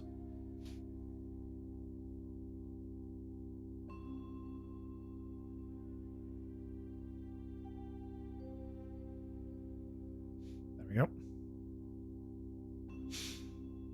Yeah, I have like, it's something I like as I'm creating this stuff, right? I'm just thinking like, okay, I want to create some kind of system that I can just drag it out and then have like maybe a certain height or certain like make a pile of stuff. I just want to make a piles of things easier. Because a lot of times you might want to make a pile of something. And that's sometimes important. So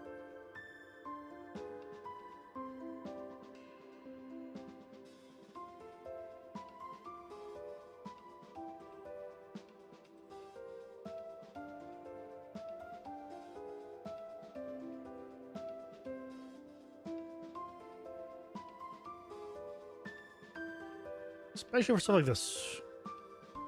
A lot of the things that I make are not like useful real-time stuff. They're useful for like on the artist side. They're useful for artists to make their life easier, because that's where I started, right?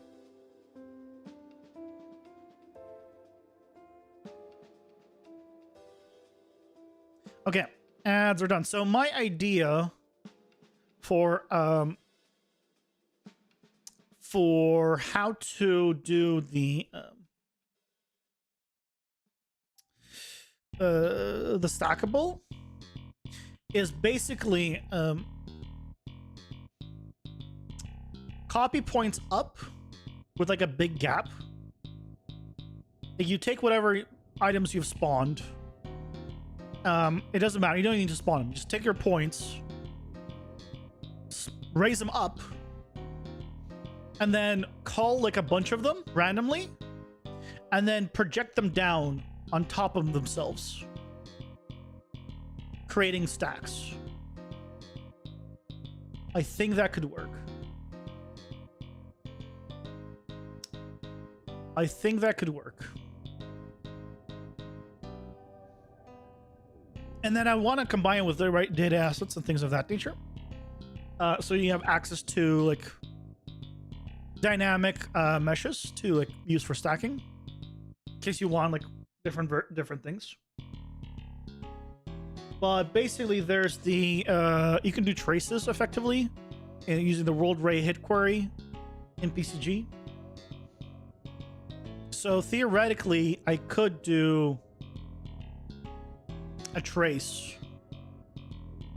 between each of the points for each of the meshes and then spawn them there, assuming that the pivot point, right, is in the correct place, is in the bottom of the mesh.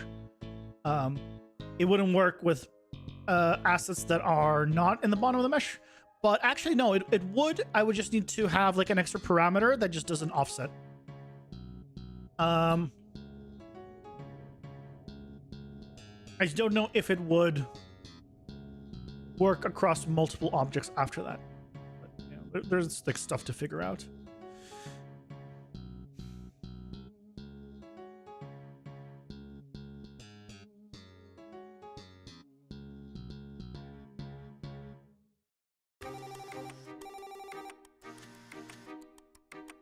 So, yeah.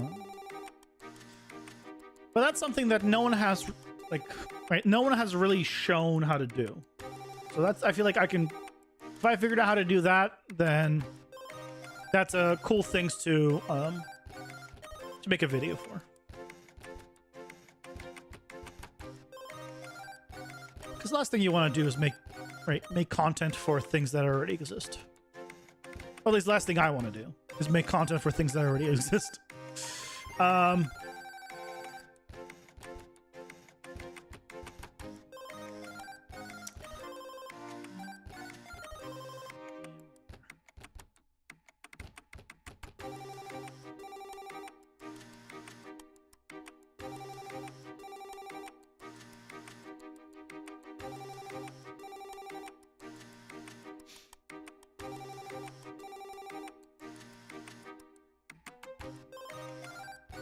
Oh, it's funny, like right now, like I still like look back at my like the building series that I did for PCG, and I'm like, so bad.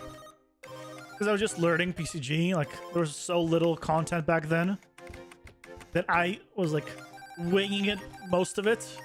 And like look back on it now, it's like, oh, it's so bad. It's so bad.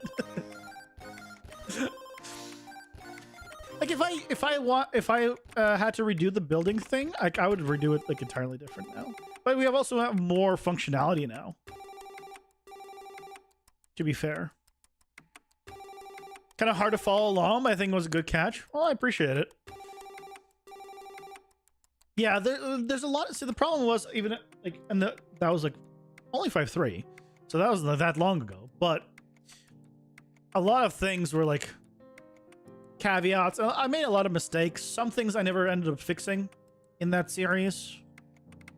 Like they're still broken to this day. But it was just, I was like, okay, you know what? I'm not trying to make a perfect building.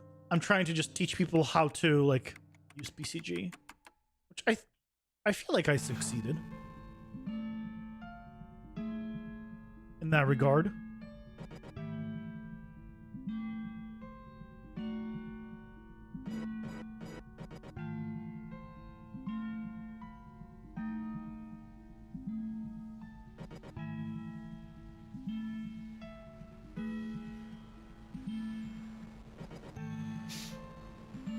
Harry, your party also moved fast? Or I also moved fast? Yeah. Like, I cut out a lot of stuff. So, if I do like a recording of, let's say, 45 minutes, the end result will typically be like somewhere in the 20s of minutes. But that removes like empty breaths, stuff like that, right?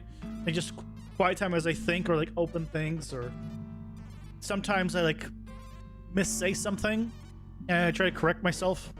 So that usually goes from like, let's say 45 minutes to like 30 minutes after removing like all that kind of stuff. And then I will cut it up even further. Like I will remove a lot of dead air and I'll get it down to like 23 minutes by doing that. That does speed things up, but I have just saved you, 7 minutes of your life. So you don't have to, just wait for things to, like my mouse to move across the screen when I'm not saying anything or showing anything. And with my retention time, it's much needed. My average viewer retention is like 3 minutes. It's terrible. It's gone up. That's gone up, by the way. It was at like 2 minutes or 2.5 minutes. It was getting higher, but it's still really bad. And I think it's more so that because it's tutorial content, you typically load up a tutorial, see what it is, and then decide whether or not you want to watch it, which means a lot of people click on it, see what it is, realize it's not what they want or care about, and then they click off. I'm pretty sure that's basically what everyone does, because I know I do that sometimes. Like, I'll just see like, hey, this looked interesting, and like it came up. I don't know what it is. let's see what it is, and then I'm like, okay, well that's what it is. I don't really care about it, so whatever. Moving along, right? And again, I know people do that because I do that. So that's why my viewer retention is low. Sometimes you do that when you have a feeling the tutorial is very dense. Yeah. I like dense tutorials, to be fair. You save and watch later and do it when you have time. Yeah.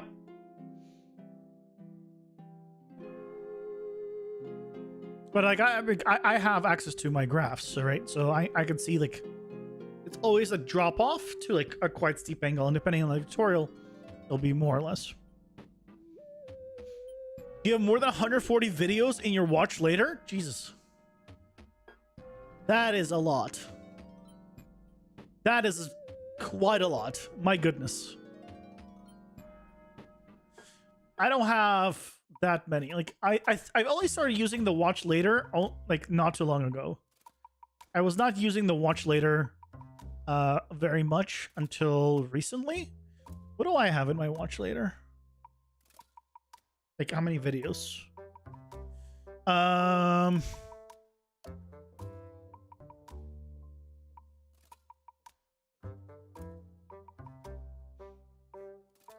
Watch later. Okay, I have things that I no longer care about here. So let me remove those. Remove.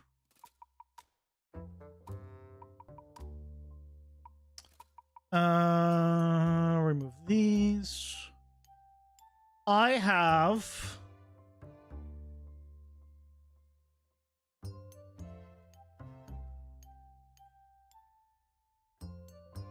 3, 4, 5, 6.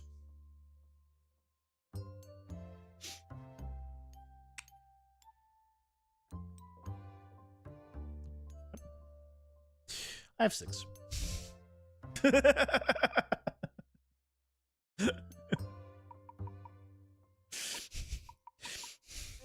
Not that many.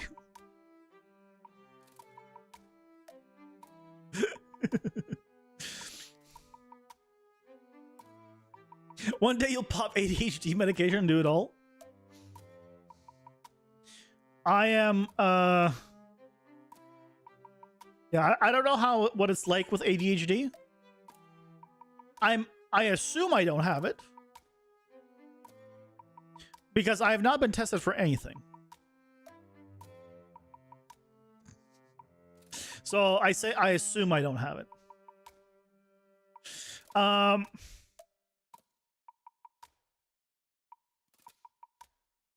Mostly because I don't care to get tested for anything.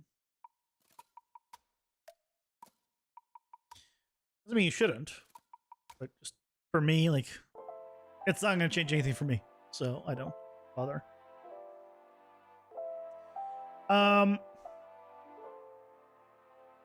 But also, I don't think I have ADHD because I don't have trouble focusing. I can play games for hours, or I can do, as long as I'm interested in the thing, I don't have trouble focusing. So I'm assuming I don't have it, but I don't know.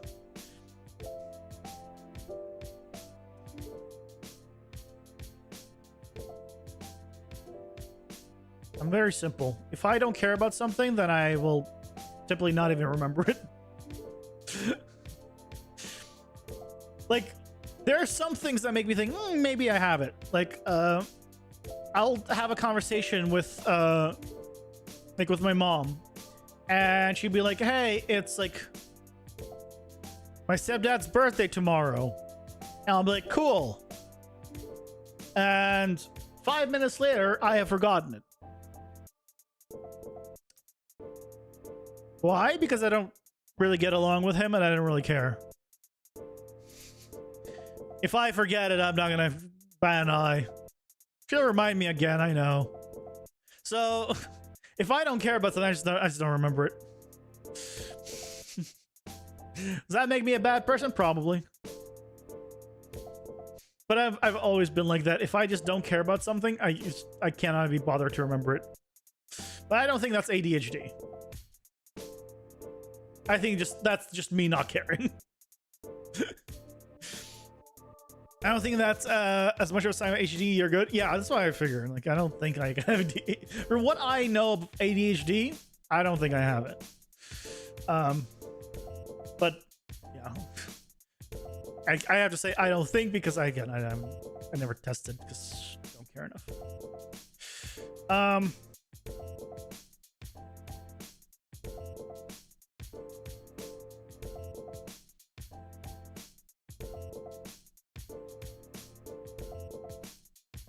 Oh, look at that. Quick selections.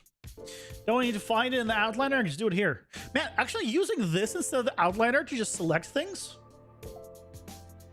I'm glad I made this.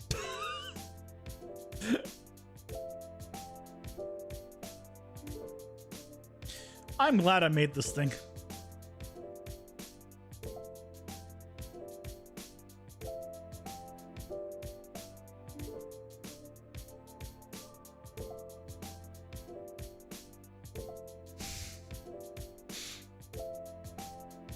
You can read 2 lines of text. I have no idea what you read. Well, that's how I am with documentation. But I think it's, for me, most likely it's not ADHD. It would be more of what's the I forget what it's called. Is the thing where people say you're on the spectrum, or everyone's on the spectrum? I just forget the thing that what it's called.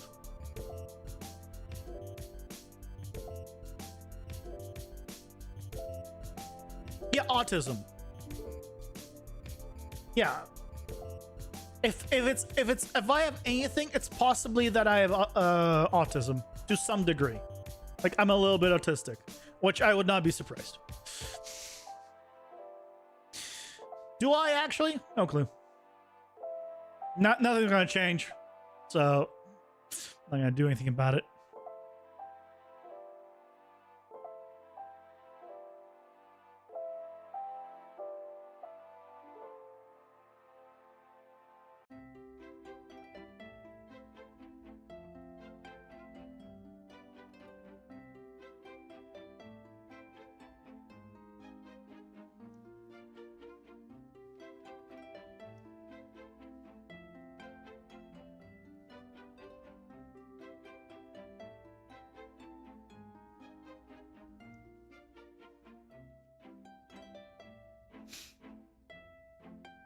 Social skills are usually an indicator.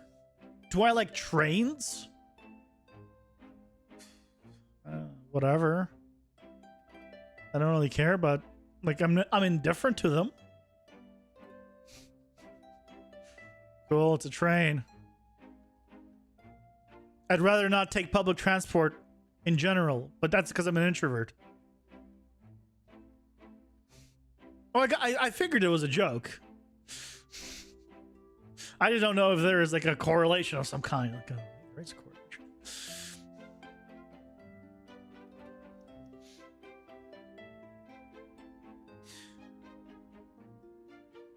How does this look? Bit of a narrower area here. Looks good. Some people with autism have some very specific fixation to things that brings them peace. I don't have anything that I'm fixated on. I don't have anything like that. Anything. When people leave me alone, that brings me peace. But then I become miserable still. I also become miserable when that happens, because that means I have no job and I have no money, and so yeah, I become miserable then too. There's just no, it's no winning.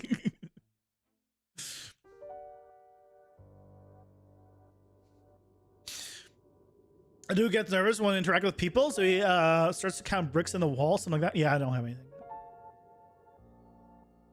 If I'm somewhat autistic, it's very slightly, for sure. Again, the thing is, right? I never got checked for anything because I don't think I have anything severe enough where it would matter. Like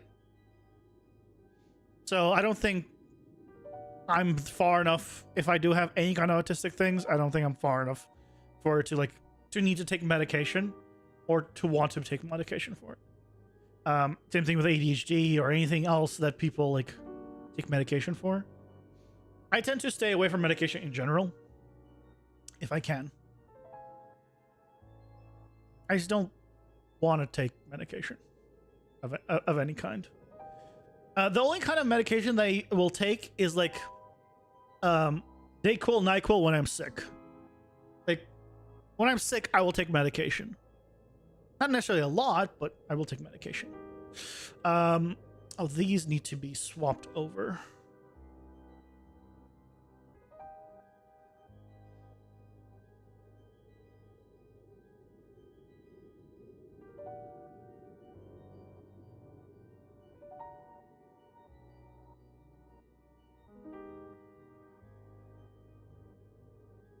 That something looked weird. These need to be these.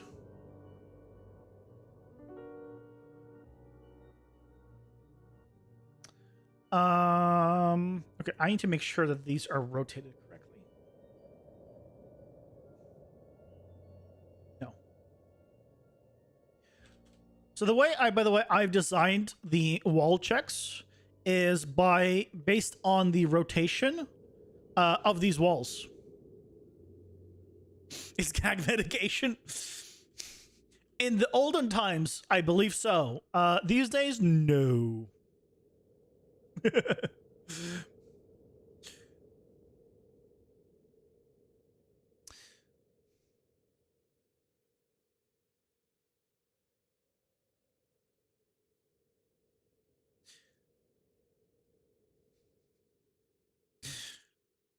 I was saying something and I forgot I was saying after I read that.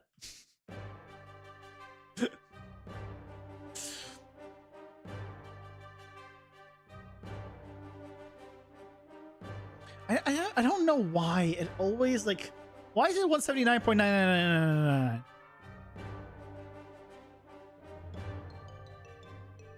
Oh, yeah. So I set it up.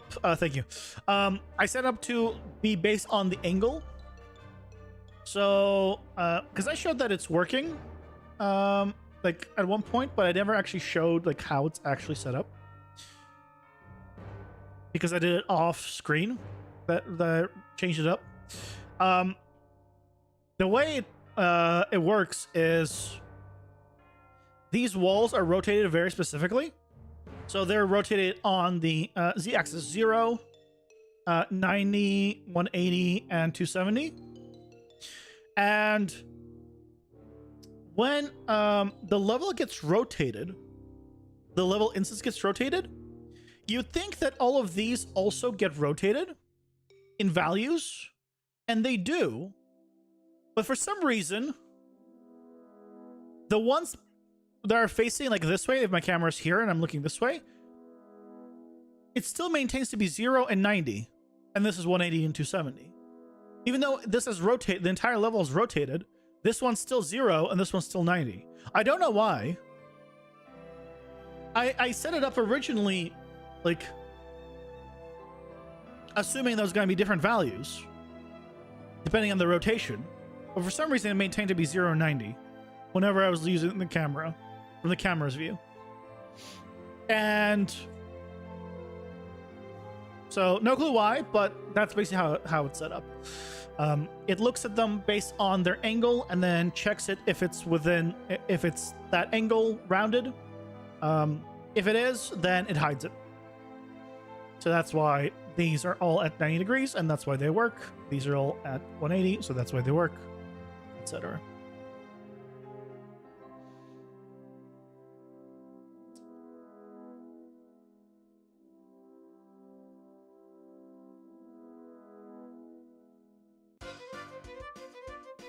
There we go. So now those are hidden, which makes more sense.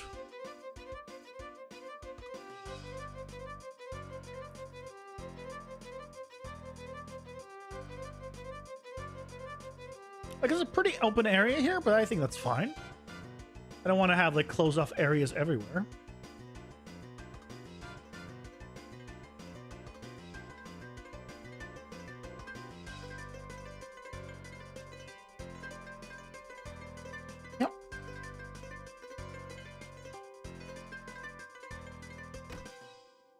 Aha! You spawned in lava, sucker. Bam. I like how they fall.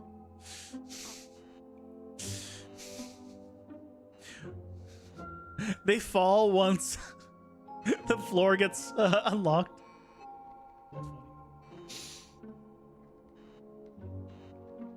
Yep, I think this is good in terms of like a room setup. I think this is considerably better. The one thing is this one. Although if you know that it's here, then you know that you should be like around here to jump it. Obviously, jumping this way is a lot easier. But if you don't make it, or if you have trouble, you could always go up, or even if you don't make it, you can get out of the lava fast enough without taking any damage. Right. Because basically you have a second.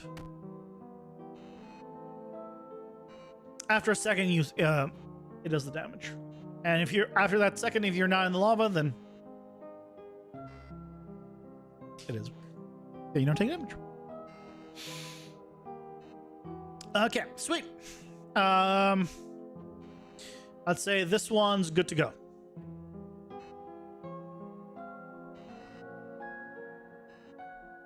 All right, let me check. Is there updates? No updates on Dungeon Architect yet.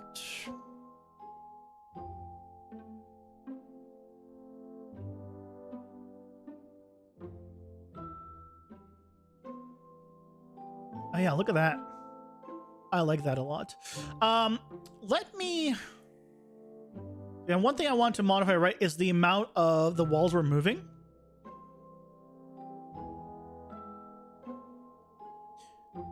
Let me see if I modify that real quick.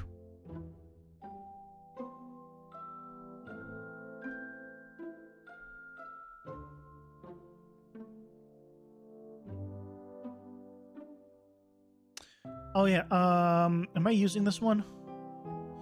No. Wait, what?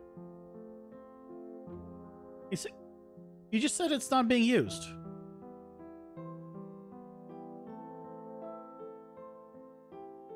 No, it's not being used.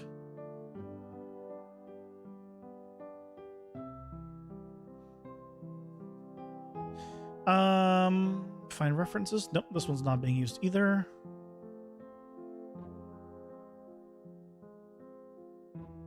This one is.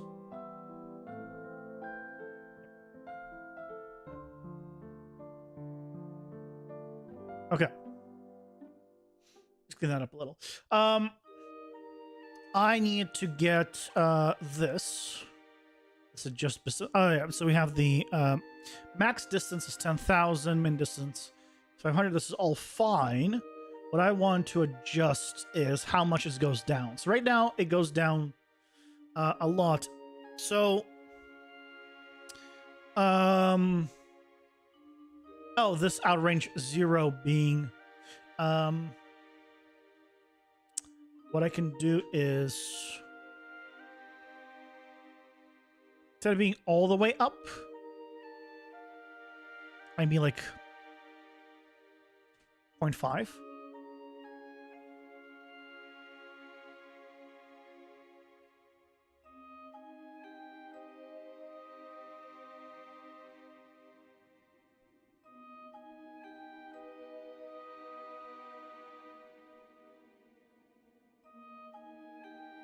You know what? Maybe even less. 0.25? Or sorry, 0.75 would make it lower. So only 25% height change. So it moves a lot less now.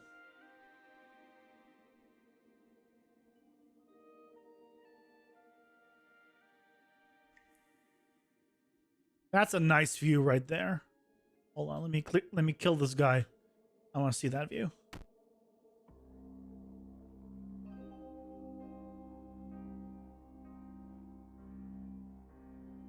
Yeah. Now we're getting somewhere.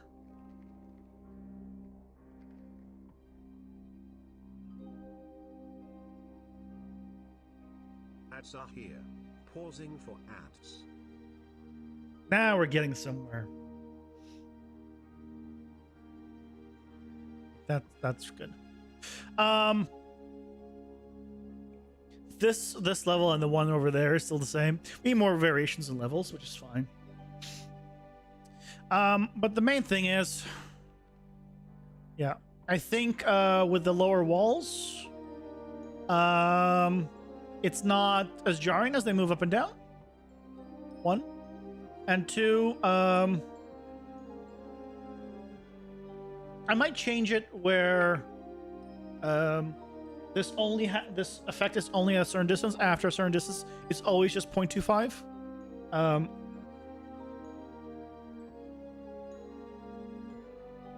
But it would need to do the check for the distance the player, like, still constantly.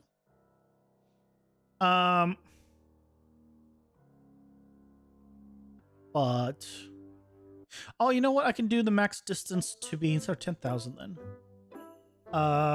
3,000. I know ads are playing. I think that would just do it. Yeah. So now it just stops at half up.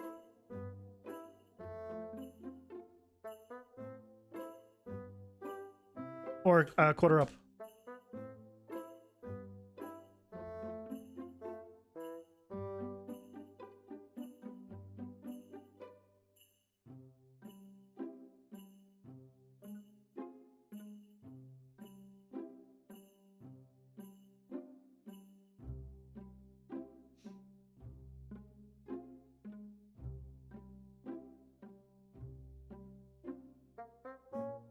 Changing it so it doesn't continue to move. Yeah, so now at that distance there, you see that now it starts to move. You look at there in the top right. Once we get closer, then it starts to move down. Otherwise, that's the height it is. Which should still be fine. It should still go all the way to the top. Yep. It still goes all the way to the top. And still goes to the correct height. I think that's probably a little bit better. So, I mean, maybe a little bit higher up.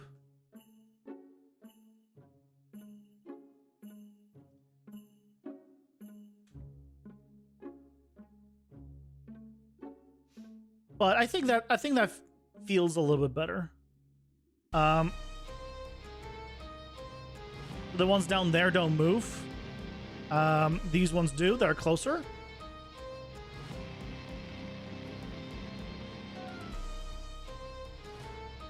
If they get closer now, they start moving. Yeah, I like that more. And now the height is still allows me to see all the ones in the back there.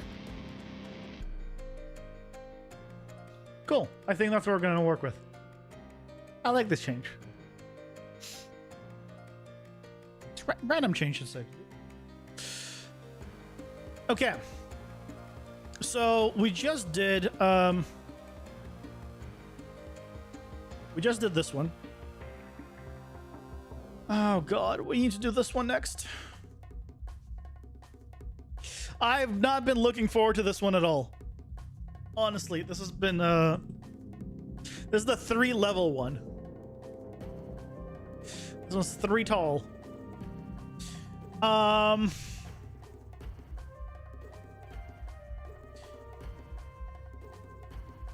think the first thing I want to do is move this level higher.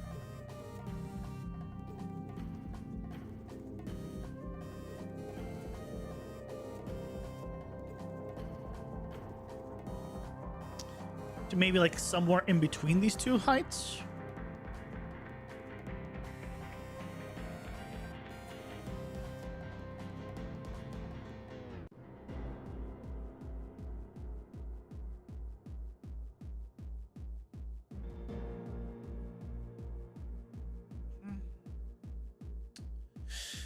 Okay, so now we have to do something interesting in all these levels. What I want to, so I moved it up, so I want to, why am I up here? I want to make sure that, don't get darker. Yeah, so I don't see the one above it still. Yeah. Okay. Oh, I guess what I can check is based on this. So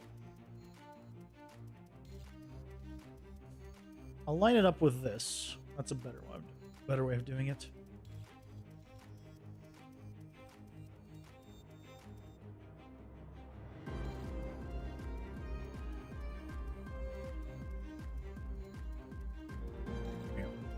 Okay.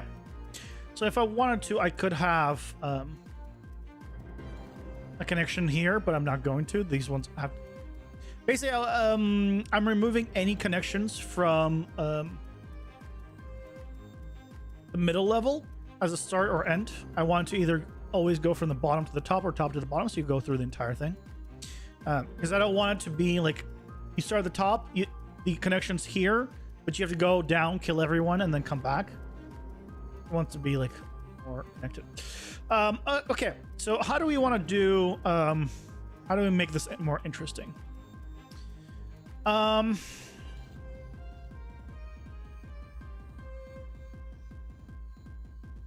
How do we make this more interesting?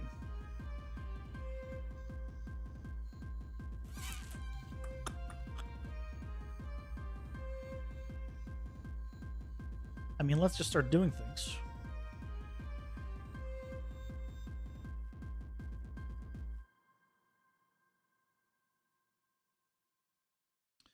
I want to put this somewhere in the middle of this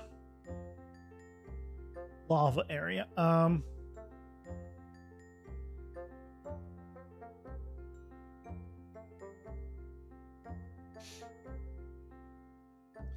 So now you theory, let's make it actually even shorter. So you can.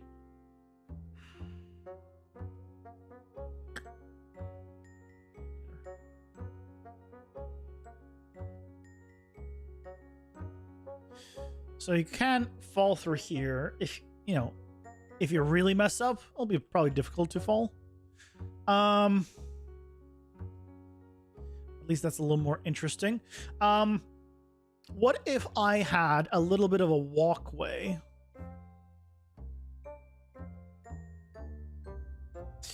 around?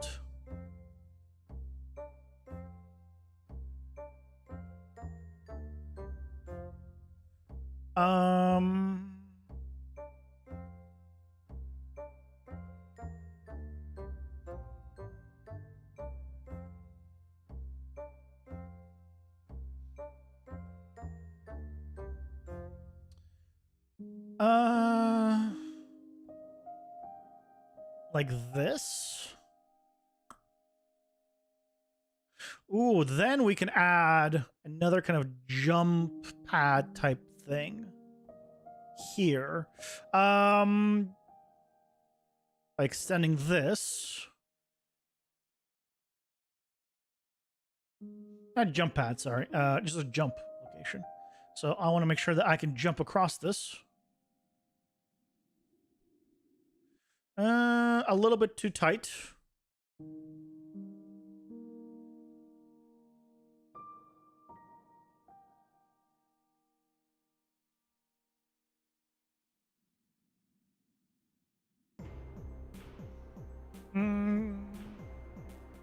Yeah.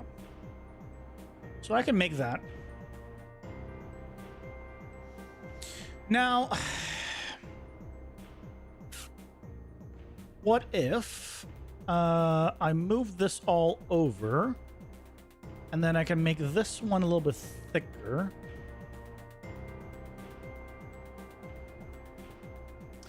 This one a bit thinner.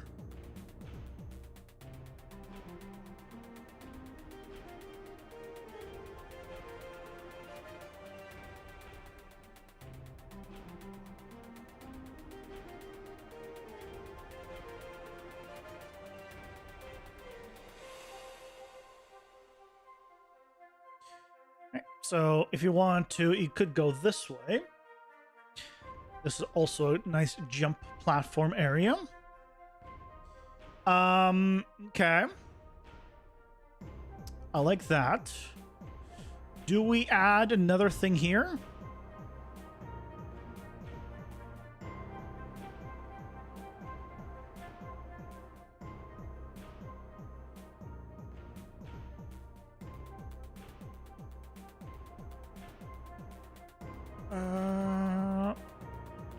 I would line it up, but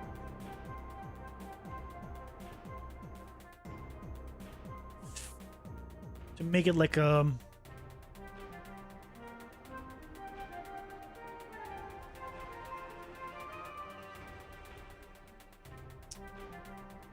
don't like it as much.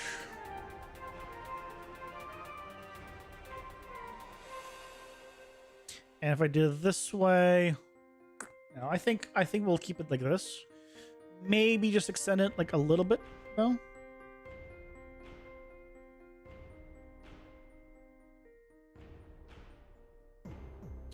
Let's take a look. Obviously, the width here is going to be a little bit different once the actual props come in. But even with old props, I think this should be fine. Now, because this is here, I kind of want to change up this and maybe put it on the other side. But I think it would be easier if I just flip this around. So I put this on this side.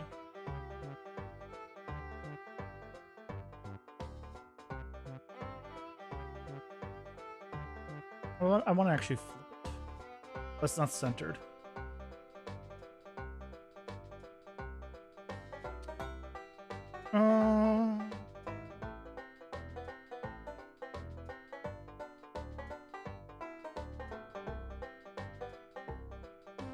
If I kept it like this,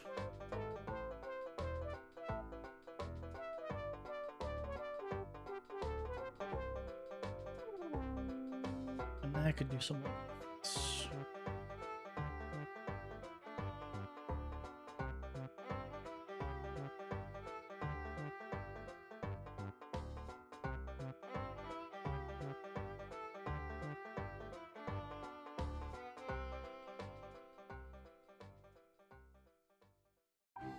So now there's a chance if you just move off, it will actually burn you. I thought it was copying. It's not.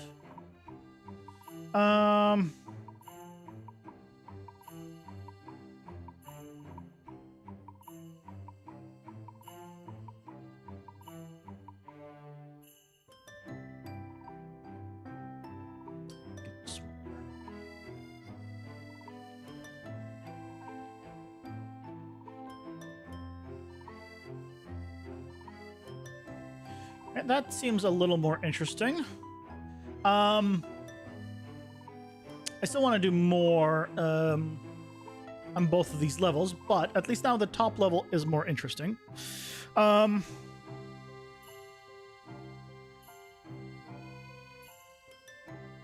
jump this way, could theoretically jump this way.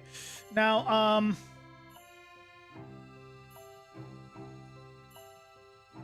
I'm going to want to do here. How do we want to change this one?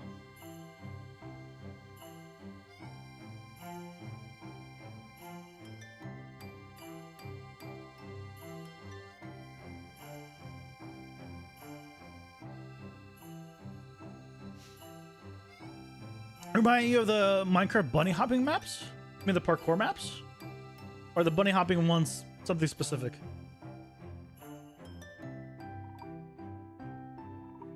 I never played like those kind of maps, so I don't know if they have like specific terms or...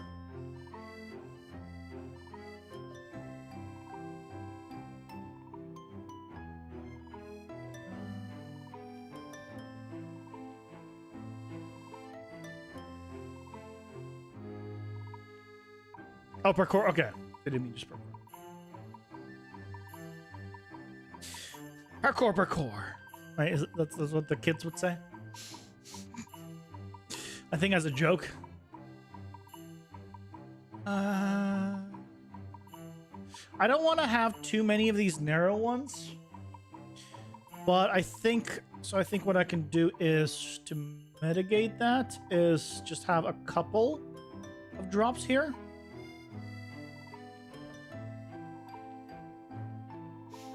The parkour style was originally called bunny hop in Counter-Strike. Well, I think parkour is like a real life thing. I don't think parkour originated. Well, let's find out. Where did parkour originate?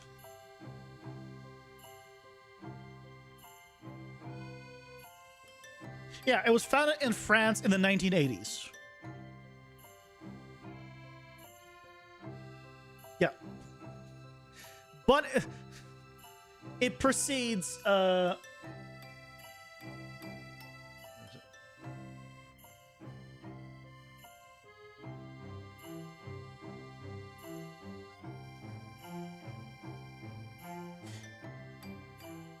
parkour style for the Minecraft maps? Oh, yeah, maybe.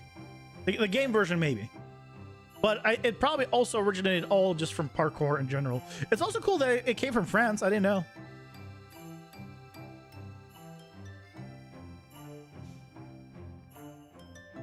Yeah, it's just jumping. Jumping from one spot to another. Yep.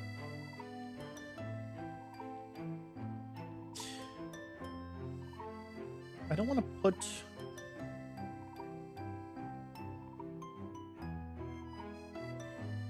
do like a little thing here.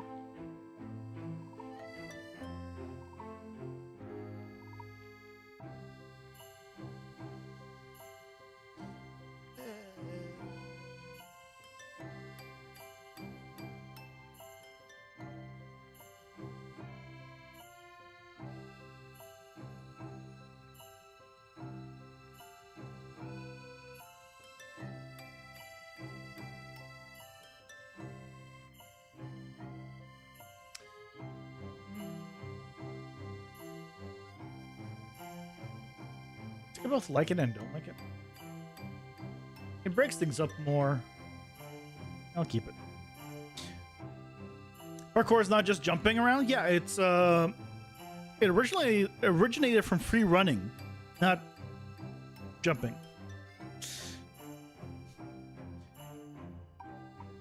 A lot of parkour people just jump from spot to spot, really.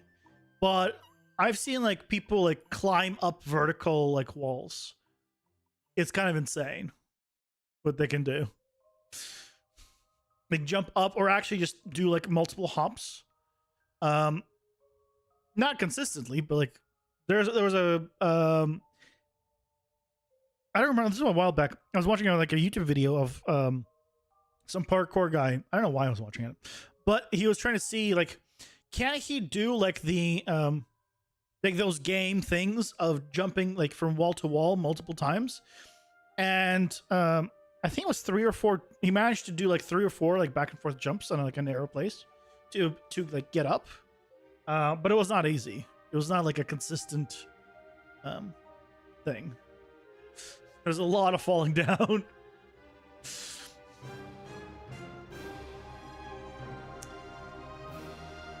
Okay, so what do we want to do here?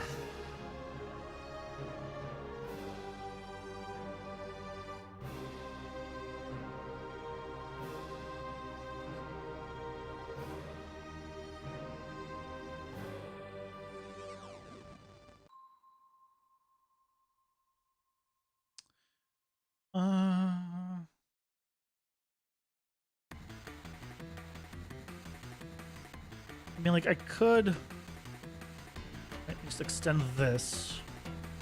That's not nearly as interesting. Just do something like this.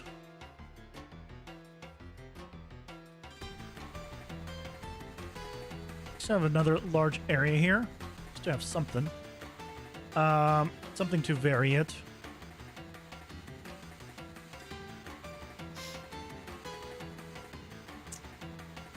Yeah, I guess this is okay.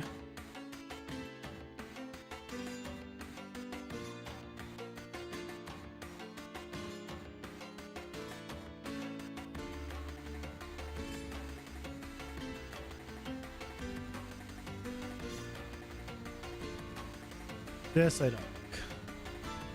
I don't know if I want to have the holes here. I think I'd rather have objects blocking the way instead of holes. So I'm gonna scrap the holes. And I'm just gonna put objects there.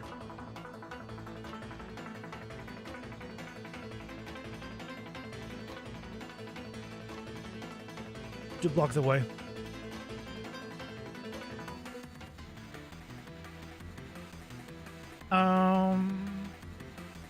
Yeah.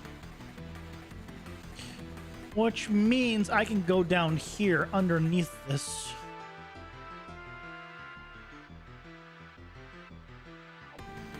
And in that case, maybe I put a hole here.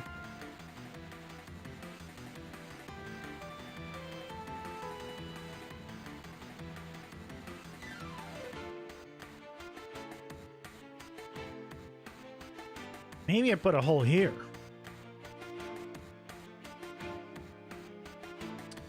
All right. Put a hole there. That makes this part a little more interesting, and I can extend this a little bit. I was like a little bit of a more of a diagonal kind of thing here.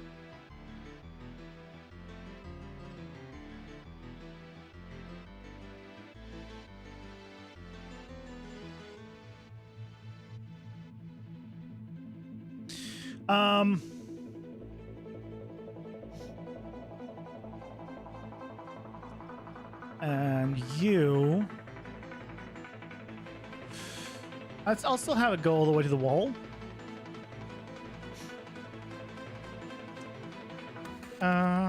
That's more interesting though. And now here, the reason I did it is because I want to take you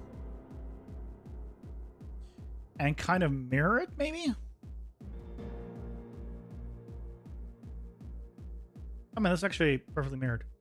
Because now I can do this here.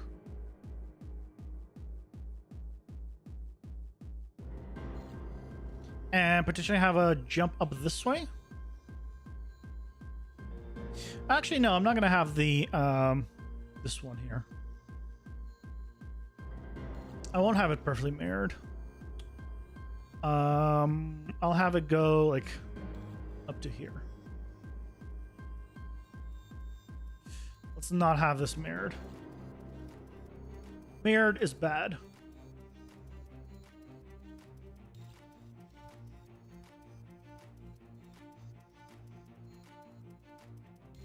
Okay, that's better. So now we have a more interesting shape here. Lots of still room to fall down. We have more of a interesting thing here. I'll probably like when I'm actually building this, I'll probably make like actual diagonal things. Potentially, we'll see. This has a nice jump. Plenty of places to knock enemies and fall off yourself. Okay. I think we go with this.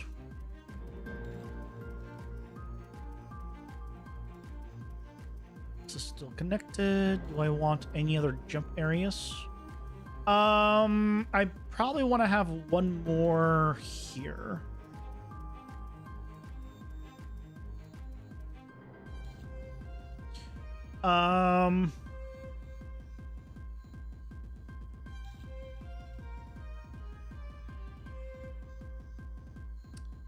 Here?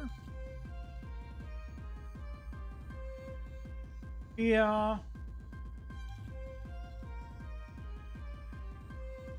Let's do something like that.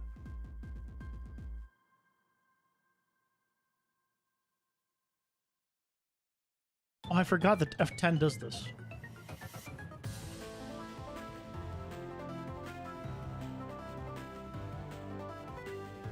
I did F10 and then dock and layout. Okay, so I can't do.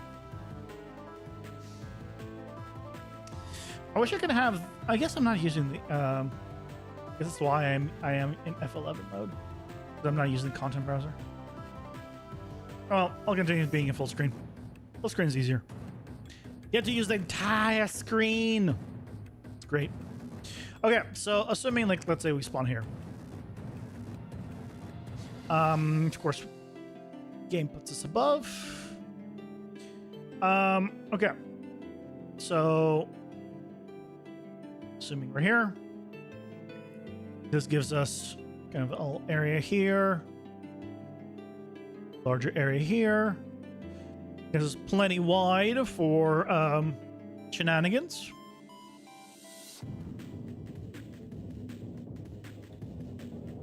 Bring us to the top. A somewhat diagonal thing.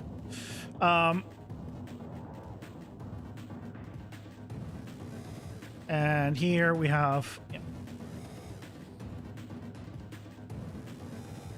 Okay, I think this is a somewhat good breakup. There's some things I still don't like it, but once I populate it with stuff, it should be a little bit better.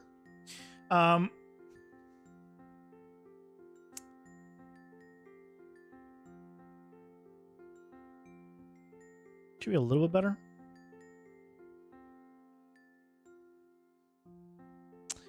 I don't like. One thing that I don't love is lack of way up here. I think I'm going to add one in.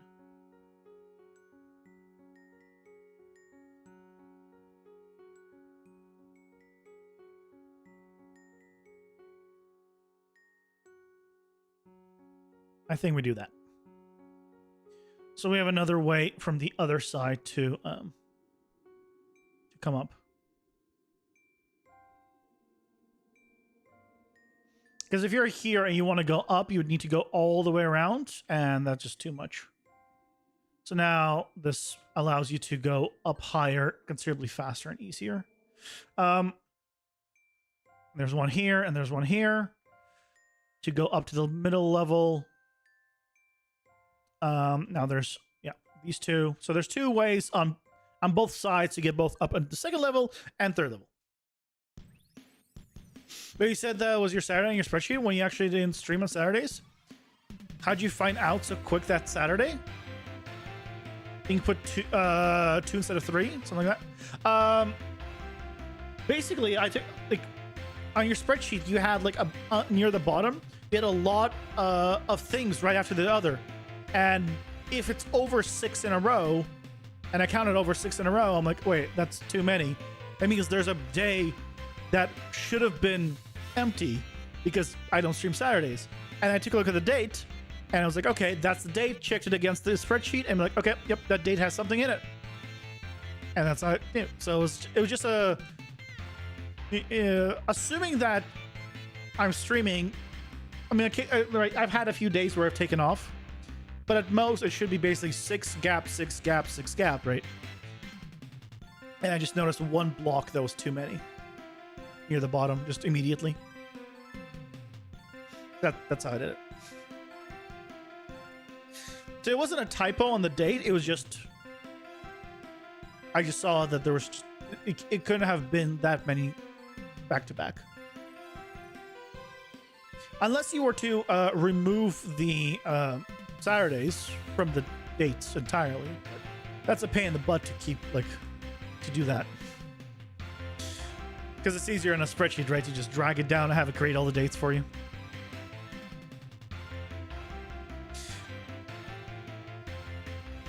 Cool. Well, this is a good start for tomorrow. I don't actually like this part. Are here. Pausing for ads.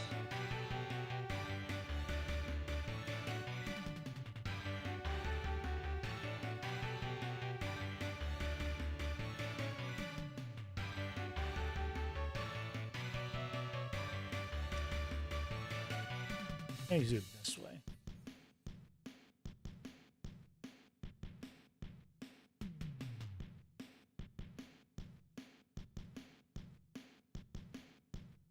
That's a little more interesting with it. If I was a day stream, day 3, I guess you just put on day 2. You don't think I've seen the big vlogs of more than 6 streams? I've been streaming Sundays very consistently. Yeah, I have been. It is possible, by the way, depending on how Sunday goes, and how much I either enjoy or hate Elden Ring, that I'll just do more game stuff during the week while playing Elden Ring. We'll see. It depends on like how much I want to just play it after Sunday, or if I'm fine waiting for it, I might just do like extra long streams while I play it, and then do like game dev at the normal time and whatnot. I don't know.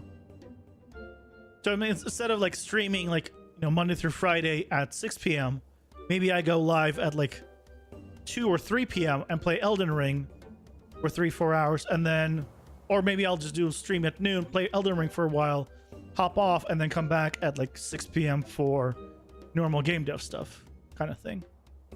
I don't know. It depends on how much I want to play. I don't know. We'll see. We'll play it by ear after Sunday. See how, you know, things are. Maybe, maybe not, because it's gonna take me a long time to beat the game. So I don't want it to be like a 1 year long thing, because I'm gonna lose interest of the game. It's nice to see the first reaction of the game. Yeah, that'll be Sunday. I guess at noon. I guess I'm saying noon now. Well, noon Pacific. Right. You wouldn't mind if I played off screen? I'd want to stream it. If I played it, I'd just stream it. If nobody watched. Because that way I can just grab the VOD. If I want, it automatically records, right? In a sense. And then if people wanted to join me, they could. Yeah. And we'll see. But yeah, that is going to do it for tonight. Yeah, I'm super happy with this. This has made, you know, some parts considerably easier. So I'm super glad for this. Is this sucking? Yeah, it sucks. Actually, let me adjust the lighting for this.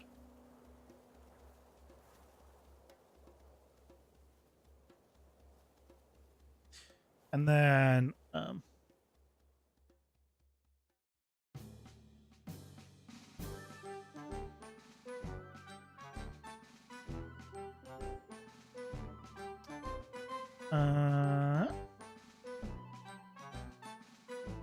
let's make this maybe 3,000.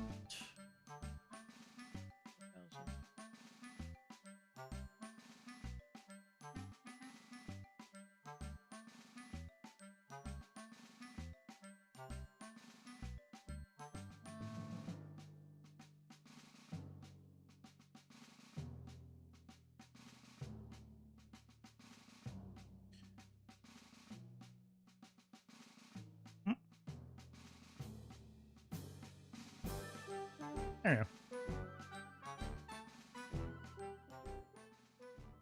This is not how you should light, but block out, this is fine.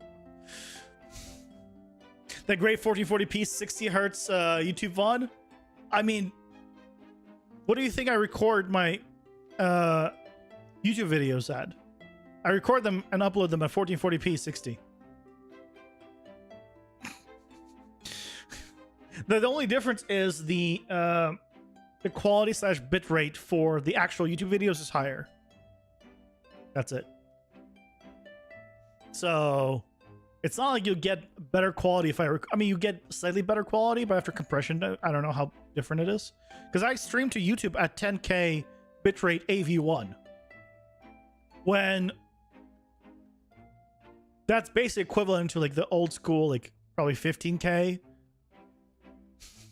So it's like double the, basically double the quality of Twitch.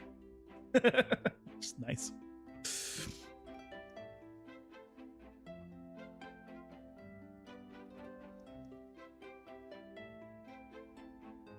Making a position about me not being able to download my own VOD. Oh yeah. I have to freaking get a program for that. But I now have a program, so it's fine. And it's free. I have a limited amount of things I can download a day if I don't want to pay. But I don't need to download multiple things a day. So, or like way too many things. So I'm good. Okay, guys. Thank you so much for joining me today. I hope you enjoyed it. I'll be back tomorrow at 6 p.m. Pacific. I guess I'm going to be making a tutorial on this for Sunday. That's already figured out then. Yay. I was worried. And then the Sunday after that is the devlog. So we need to finish up this stuff by next weekend. Because I got to release a game update. Okay, guys. Take care. Thanks for joining me. Bye-bye.